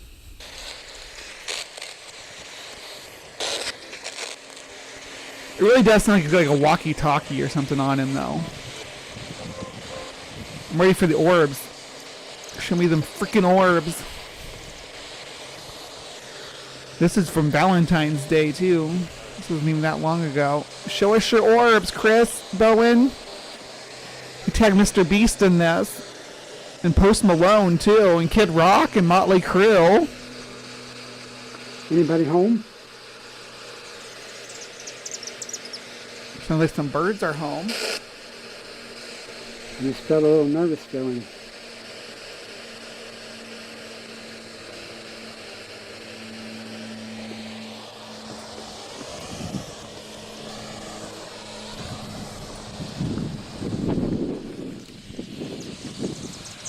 Where's the orbs though, homie G? Put orbs, hashtag orbs on here, so I better see some orbs. Especially if I'm putting up with this shaky cam. Yeah, what does Kid Rock have to do with this? I get like the ghost hunting channels, like Tri-County Ghost Hunters and Ghost Hunter World, Ghost Hunter Hindi, Ghost Hunter, and all that. I don't get Kid Rock and Motley Crue. I kind of get Mr. Beast. Because, you know, Mr. Beast is a YouTuber, so at least there's that. Where are the orbs? Do you have a timestamp? You got a timestamp for them orbs? Or are you talking about the water spots on your lens? Because I see some of those too, right there. Oh my god, the shaky cam. Ugh. Yeah, I see water spots on your lenses. And what are these mechs up there? Those, I guess those are cannons, not mechs. It'd be cooler if they were mechs.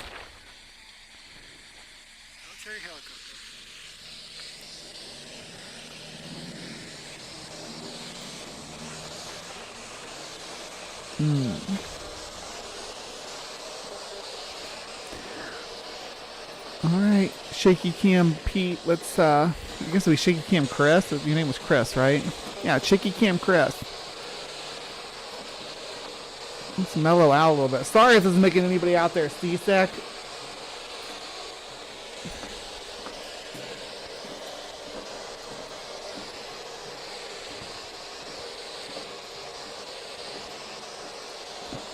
Oh, say he's just doing the old SEO trick where you link the trending hashtags, maybe. I think Mr. Beast would always be a good idea to link, because I think he's still the biggest YouTuber.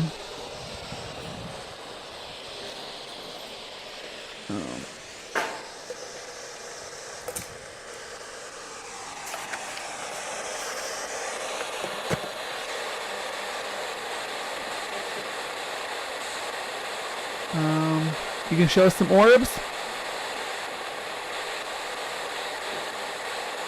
I'm turning this down a little bit, and this is the most we're going to get out of the audio. Maybe because Kid Rock left a show pissed off recently because no one was clapping. He left a show with Boebert too, with Lauren Boebert, the Colorado politician. Like, I think he banged Bobo. I don't know. That's the rumor. But again, it's just a rumor. Maybe he did. Maybe they had a three-way with ghost orbs. Morning, Theo. My orbs from Haunted Bar in Nashville. Sweet. We're going to pop that up real quick, because that sounds lit. Alright. So this is Reverb Twing's Haunted Orbs. Let's go. From you said a bar in Nashville. Aliens and Orbs.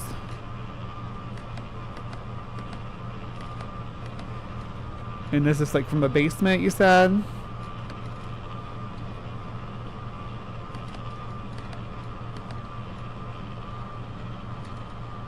Haunted bar. I know there's a few haunted bars in Nashville too. Do you is this one you recommend?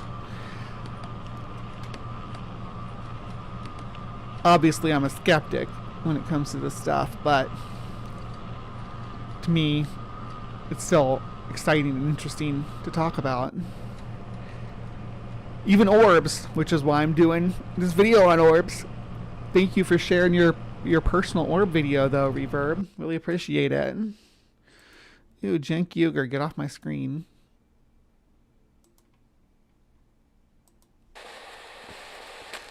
Hopefully, is there some orbs gonna come floating through, or what's up? The sun changes the color. You can see the clouds on the table there. I don't know if that's what it's picking up as far as motion goes. Yeah, let's move to the next one. Alright, this is another long one that probably only has a few seconds of actual orb activity on it.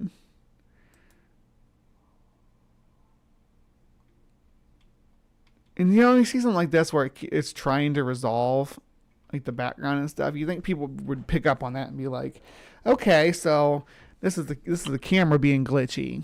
You know, this is the camera trying to resolve the lighting and the depth and everything. It's going, you know, adjusting everything. And, you know, you get that bokeh effect when things are, you know, no matter how adjusted your lenses are, you're at some distance, you're always going to have that bokeh effect.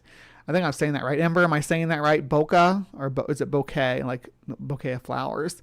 Regardless, it's where it turns a point of light into a sphere of to a glowing sphere, and it'll turn dust refracting light into a glowing sphere too.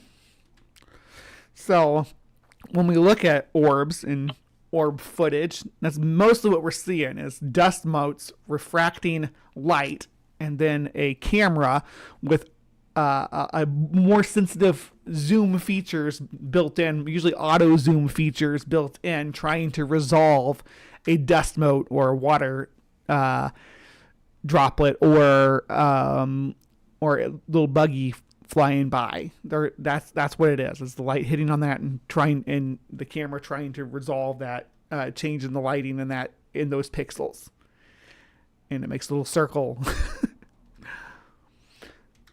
What do we got next? This next one's super short too. Ghost orb caught on camera. I think this one's about spent. Yeah. That one might be a bug. I think I'm almost certain that's a moth flying across there. Flying down and flying up. Almost definitely a moth on that one.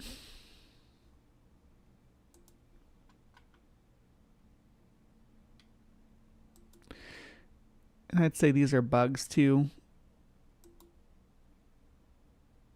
They might not be though, because it's kind of cold. It might be snow or frozen water particles. This is from 2022 though. I don't know how it got on this list. I guess it doesn't matter when it was taken, as when it was uploaded is what I built this list based on. So sorry if some of them don't match the 2025 vibe that I was going for. We're only a couple months into 2025 too, so if you put spooky music around bugs flying around your bedroom, it's spooky. Spooky. Spooky. I says it's an angel. We can't escape angels today, can we? I used the hard G, even though the person who invented it says it like peanut butter. Oh, you're talking about GIF and GIF? GIF, obviously, it starts with a G. Bouquet of flowers. So it's bouquet. Bouquet or bokeh. I don't know. Yeah, it's kind of a GIF situation.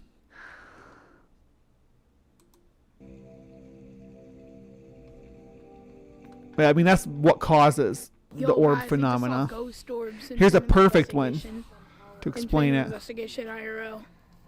This is we just saw ghost orbs in bokeh on. This is bokeh on stars. Perfect example. And the people sit there and mess with the zoom too. But IRL. Look at that. It's crazy. Mm-hmm. See, I like this one a lot better. I think this one might be water droplets. Maybe. The way it's moving makes me think it's water droplets. I mean, it could still be dust, just with less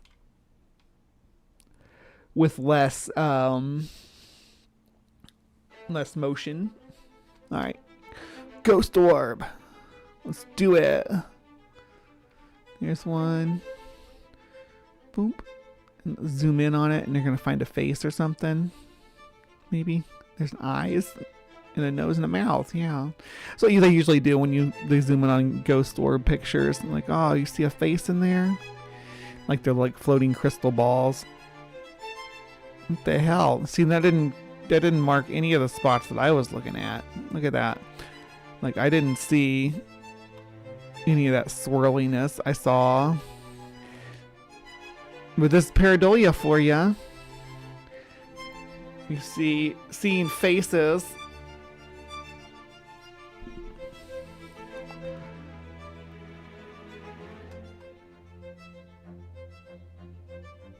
Oh, we got another one.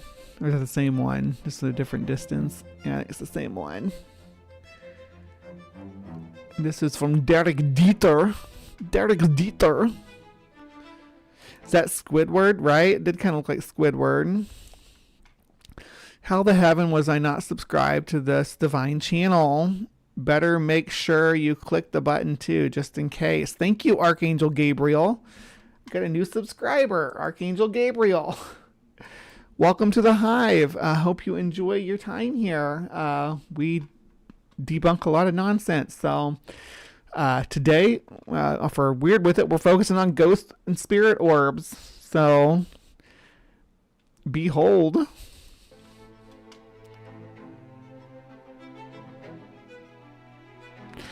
Derek Jeter, really?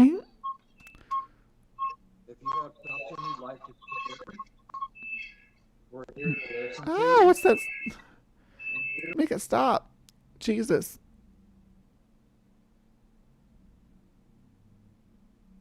Oh, there's people standing in there with it. Look at that. There's a woman standing there. I didn't even realize that was a person. I thought it was like someone hanging there. But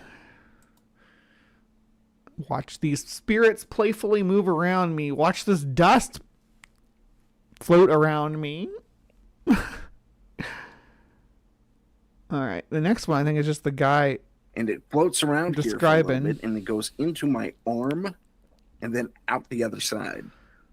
And you'll see me react. It's like, oh my gosh, what's going on with my arm? You know, suddenly I'm itchy for no reason. And on the playback, we see it. That's what it is, though. Basically, yeah. Gina with zooming in on pixels and being like, look at the face in there. It's, oh my gosh, we have orbs. That's crazy. And we don't get, that's just new for me at that point. You're like, these are orbs that I don't believe in. Exactly. Well, that's not dust and it's not a bug. So I'd like to see the dust that's not a bug, or the orb that's not dust or not a bug, if you show it to me. Dust doesn't go through people then normally. And the way this thing was manipulating it was, and for you to feel it and react to it that's really cool. Exactly. Really it was cool. Bizarre. Citations. So, we they have this on the page maybe in the room because we finished our session. I was like, let's see if we got anything. Like, let's see, do they have? Welcome to.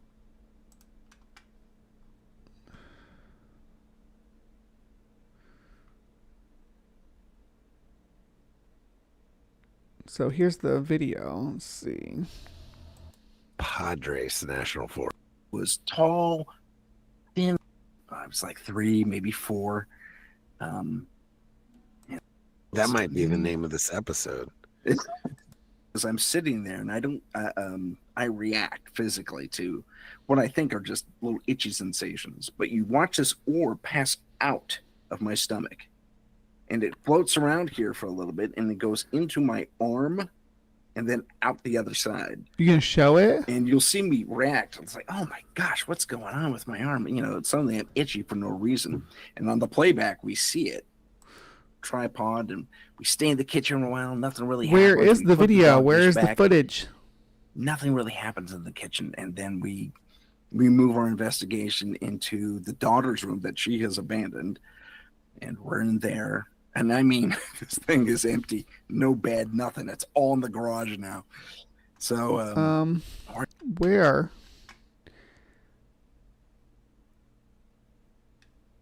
Where's the actual footage? Maybe it's in the short.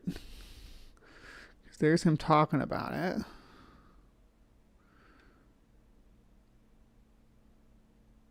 I don't know. I guess there's no footage of it. We just have to take his word for it that he got touched by an angel. Sure. I fast forward and I see the little bug or orb or whatever it is fly through me. And I. All right. Red orb.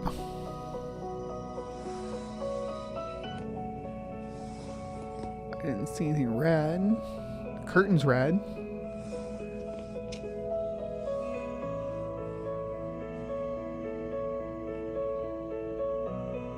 Oh, because it's refracting light that's coming through that curtain. You see it right there towards the end. So either leave them way too long or cut them way too short. But yeah, you can see other motes floating around in here too. Alright, angel orbs.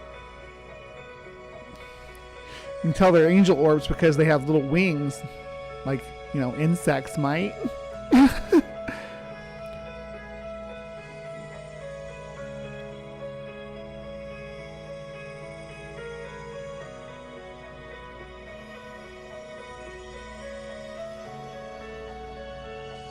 So what do y'all think? Are these ghost orbs? Are these angel orbs?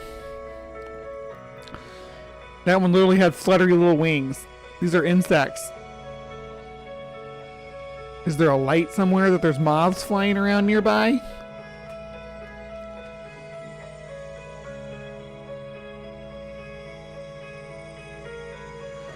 Alright, come on now.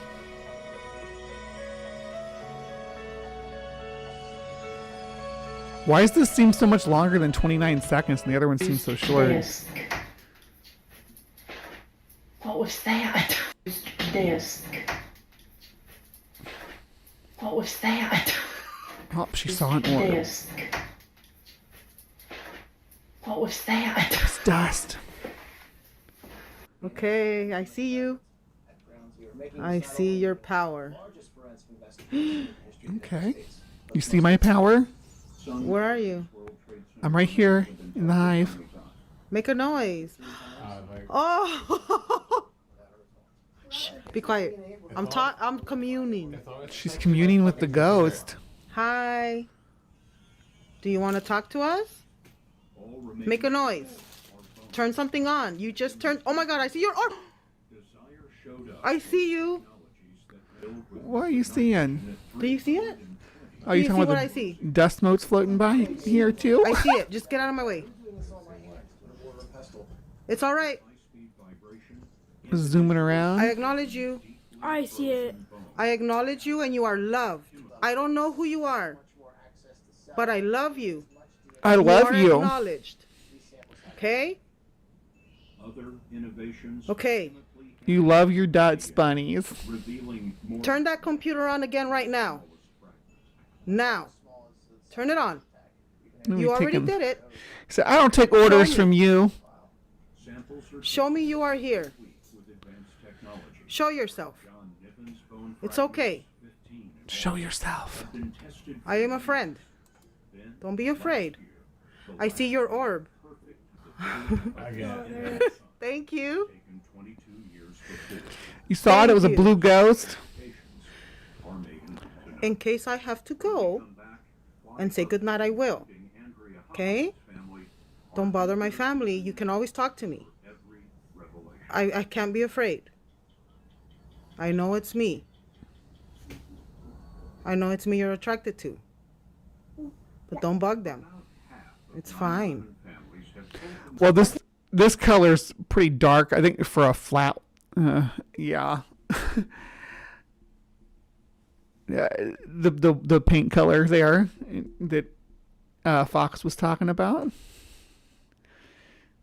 It's true. I am particles because particles is a fun word, and I'm the word somehow. Particles, particles, particles.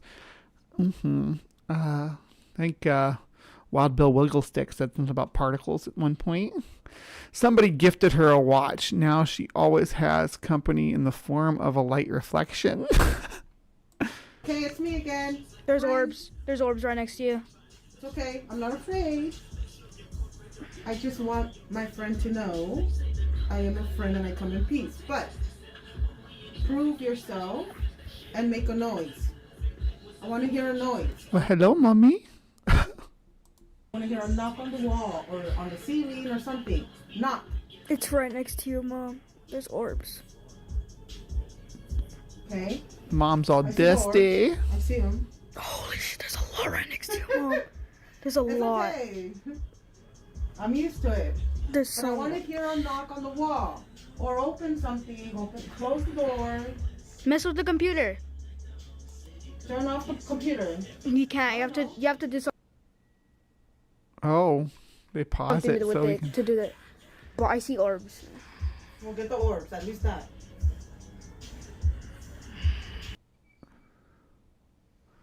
Are orbs? Orbs. Birthday. Birthdays? Do they? Are orbs? Yours? Birthdays? Do they? Are orbs?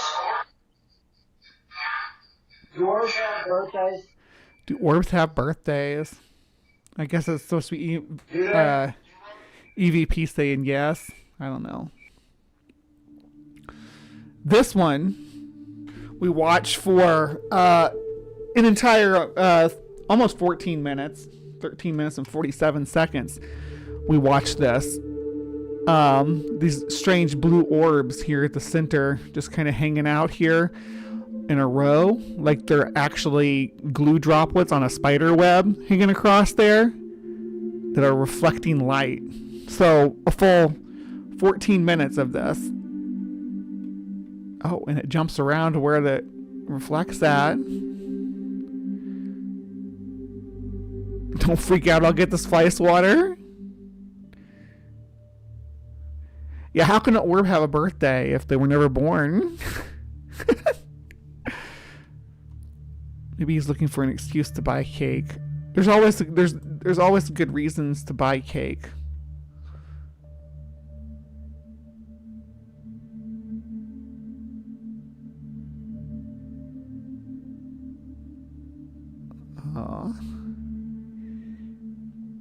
So I'm almost 100% sure that what we're looking at here is, yeah, and the lens flare, but it's flaring off a spider web. That there's a spider web that runs across here at some distance, probably just a few inches even. You can see other parts of it down here. And the spiders, they'll put like little glue drops on their web, and those glue drops reflect light. And that's what we're seeing here is the lens flaring, or light refraction off of that, causing a bokeh effect, which is what orbs are. It's just what orbs are. I mean, bottom line, right? They're even better when they catch something. I'm gonna have to start saving my security camera footage and posting it. Yeah, apparently they do. People do all right. This part channel has like 12,000 subscribers,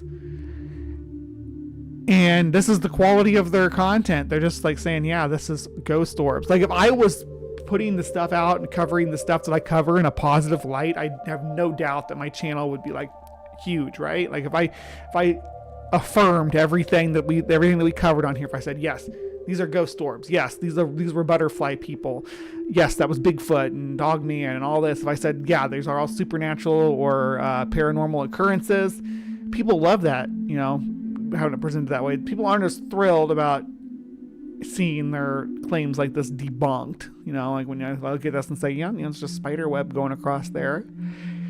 It can certainly be discouraging. People want to believe in something. They want to have a confirmation of life beyond death, right? Something beyond this existence. And whether that is inferring that a spider web in front of your camera is ghost orbs, or that your traumatic head injury that caused you to see butterfly people in the sky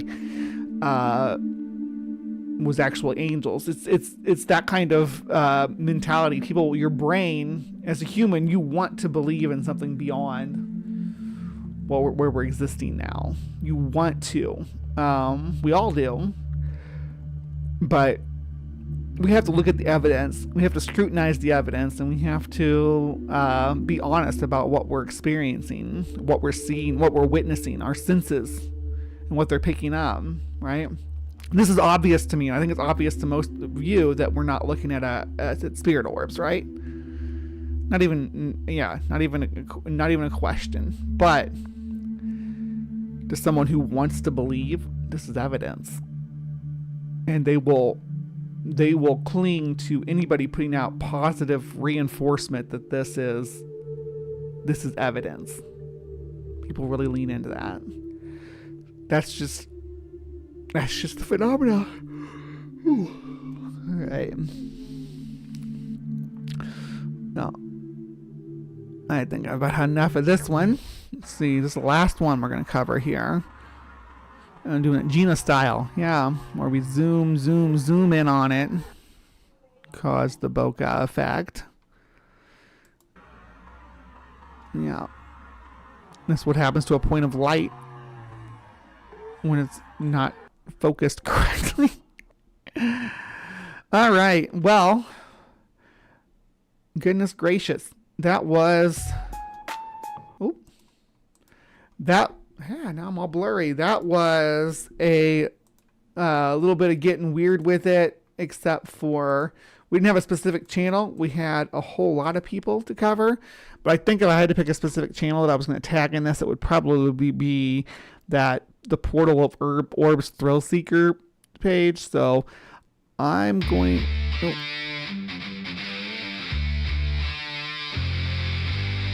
Oh, their music is always too loud. I'm going to go show you all their page real quick. So that you know what I'm talking about. So this is the Portal of Orbs. Portal of Orbs would be more thrilling to me, I think. The Portal of Orbs Thrill Seekers. They do more recently. They've been doing more long form content stuff, but it's still just him laying around his little cabin or whatever with alleged orbs. Oh, excuse me. Oh, with alleged orbs floating around him. But early on, it was just, and he's only been doing it for like 3 months. That's why I was like, yeah, this channel is definitely one that I want to pick up because it covers like 2025, and they actually have a playlist that was just this channel. But once I started watching it, I realized it was a lot of the same reused images, or at least the same camera angles and stuff over and over again. I like a little more variety. But if you're interested, that's the channel, the Portal of Orbs Thrill Seekers. But what do you think? What do you guys think? Are orbs ghosts? Are they angels? Are they aliens? Or perhaps are they dust, insects, or water droplets in the air? You tell me in the comments down below. I want to hear your opinions on this. And please remember to be kind and take care, and we will see you next time. All right, so that was getting weird with it about the orbs. Thank you for sticking around with me. We got one more segment of the show to come up. We're going to be talking about those pink dolphins. So if you're here for that, if you're here for pink dolphins, stick around because we're going to talk about some folklore around them too. And I just need a quick intermission. All right, I'll be back momentarily.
Hey, guess what? It's time for Breeze Bestiary.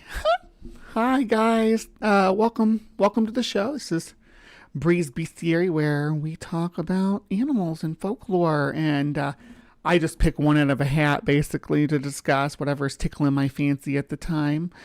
And today's no different. Today, we're actually going to talk about the Bodo. Now, the Bodo, people don't know what that word means. Is a type of dolphin.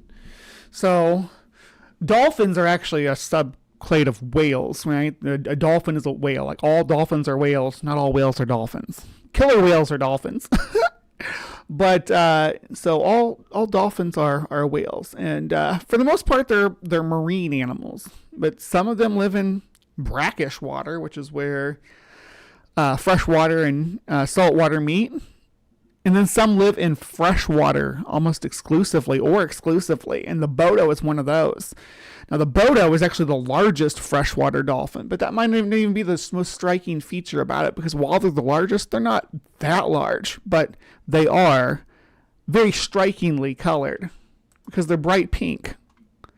But there's some rich folklore about the Bodo from different South American cultures. Let's listen to the most prominent one right now. It's as recapped by Wild Mysteries.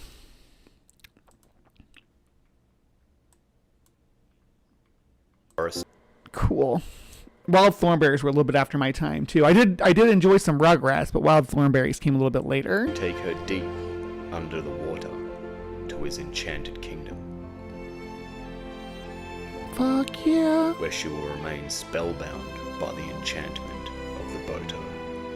For all Can I sign up for this? eternity. I want to go to an enchanted underwater kingdom with the Bodo. It's not fair.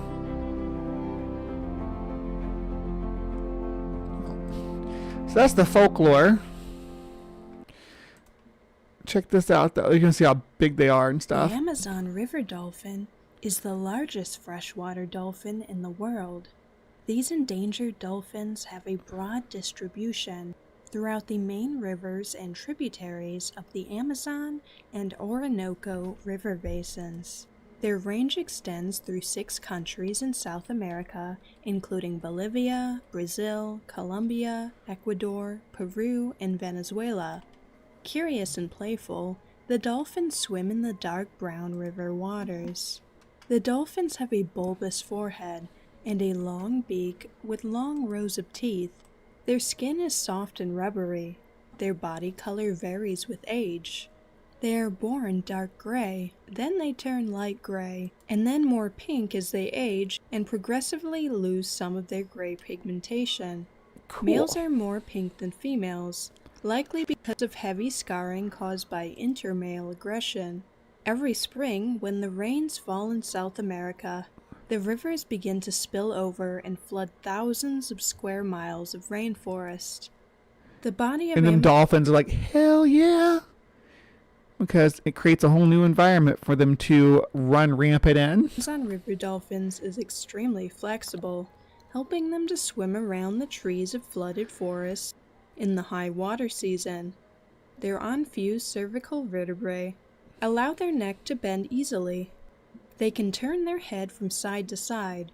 Their fins See, that's why they look so awkward, because they have a neck. Most cetaceans don't have necks, but river dolphins do. move in many directions. They have good vision both under and above water. Amazon river dolphins can grow over 8 feet long.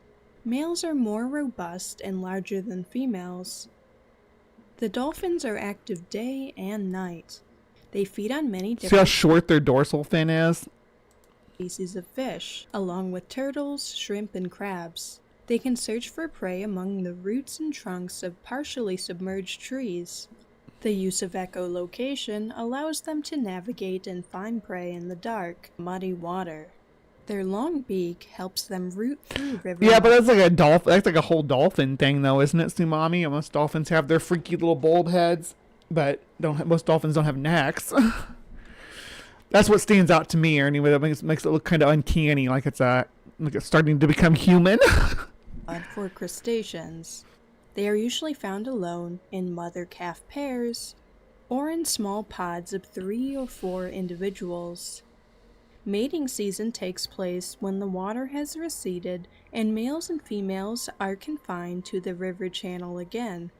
Male Amazon river dolphins sometimes beat the water with branches or clumps of grass held in their mouth, or they may even hold live turtles aloft in courtship displays aimed at impressing females.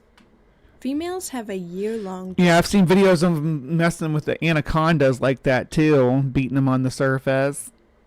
...gestation period before giving birth to a single calf. Calves are about 32 inches long at birth.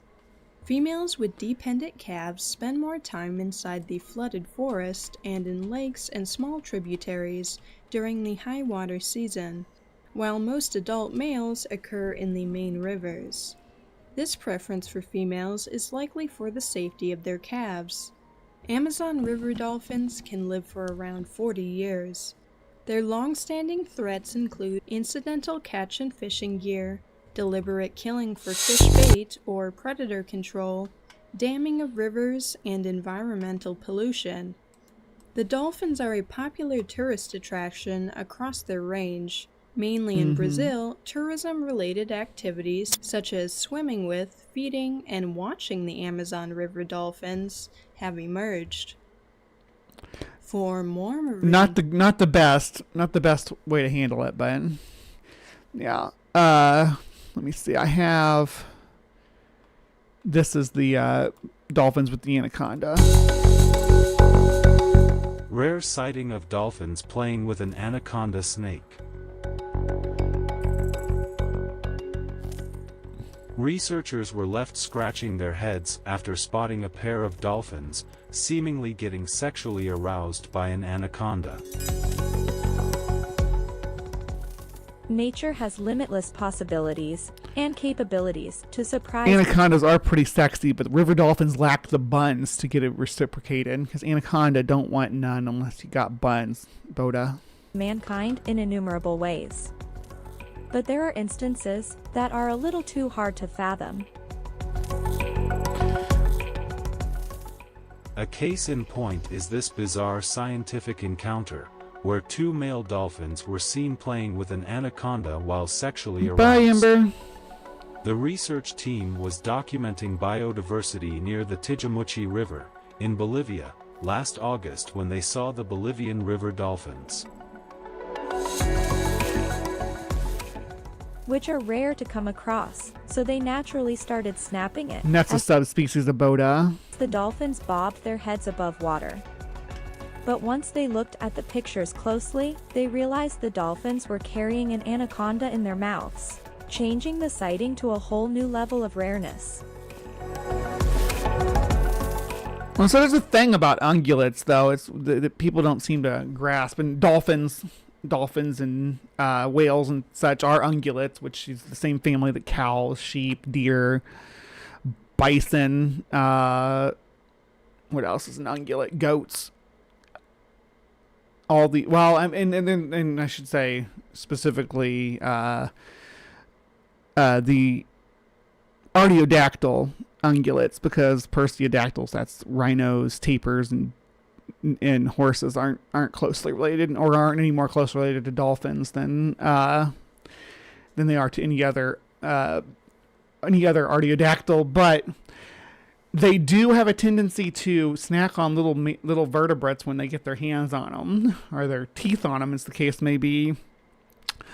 But the leading explanation is that they were simply getting down and dirty when the snake accidentally got tangled up with them.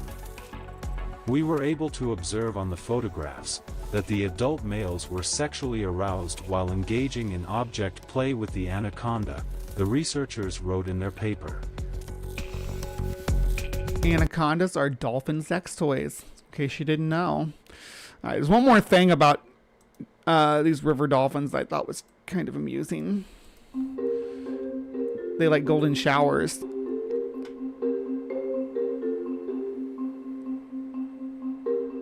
I'm really into it.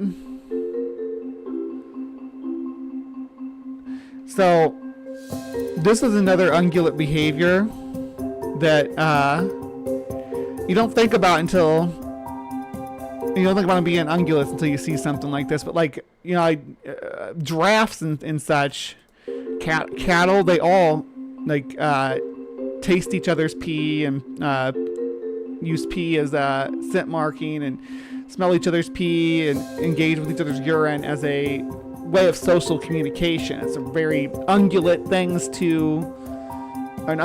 to do. But to see cetaceans do it is really rare.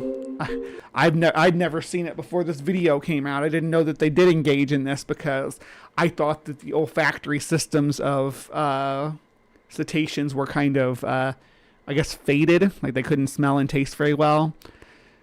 I could be wrong about that. That's been my understanding of them. But I don't know if Bodo are like in a special category where they have certain scent glands and things that they're able to pick up on that oceanic dolphins maybe don't. I'm not 100% sure on that, but if you want to see Bodo, the best place I've found to see them in the wild is right here. It's the Marina del Boto, recently viewed. And yeah, if you come down here, you can see the Bodo in the river. Check it out.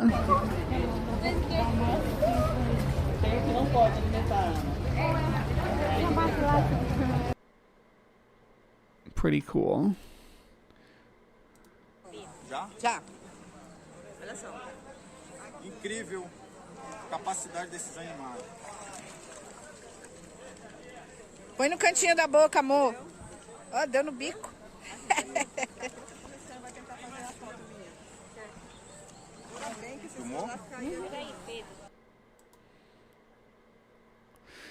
Now, again, I'm not recommending people go out and do this, but they do this. Let tourists come and see the dolphins and feed them and swim with them and stuff.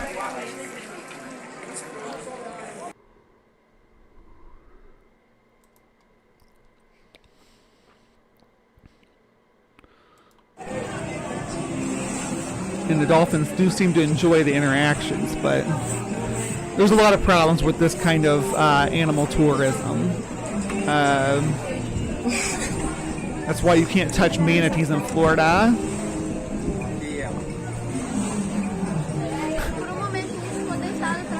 Listen, I feel bad for their dwindling numbers, but goddamn, there are some ugly cetaceans. Fun fact, dolphins bite pufferfish to get high. Yup. If not toy, why toy shaped? That's what I say to every time I see an anaconda. But you can't really get down here on the maps very well. You can kind of drop down over here. And the water's right there. But this is the area, like the other side of this building is where their ramp is, where they're feeding them and stuff. You can see a little bit out there, like some of the stuff peeking up over the edge right there, but you can't really get a good view of anything from up here, and the photos from down by the water's edge don't really come up too well. But if you are very selective, you can kind of see between the buildings. I don't think you can see any of the dolphins, but you can kind of see where they mess with the dolphins at.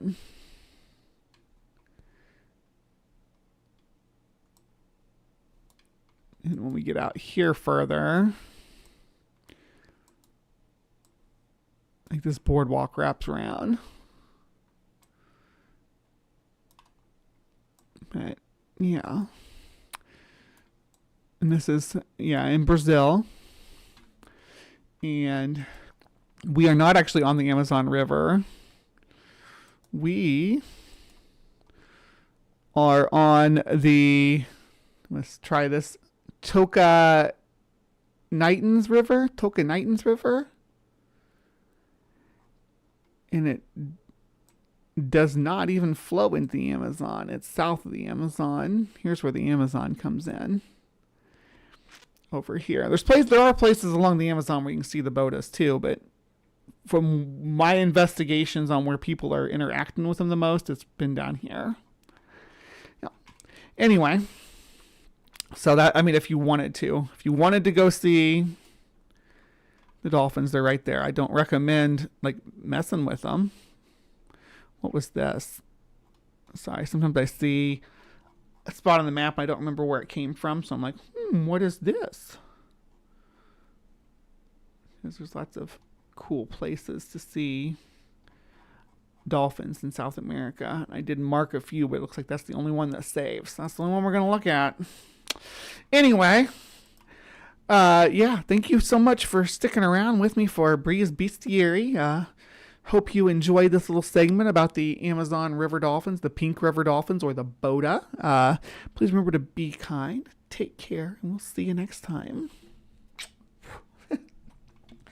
All right, Hive. A few minutes early, but I have to go to the bathroom. So I'm going to end things right here and tell you all to take care and be kind and all that good stuff. And I will see you next week. So I will be back here. Don't you worry, your pretty little heads. Be kind, take care, all the good stuff. Much love from the Hive.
With all the noise, pseudoscience, and political rhetoric clogging the airwaves about transgender people, it can be difficult to understand what's really happening and what's really true.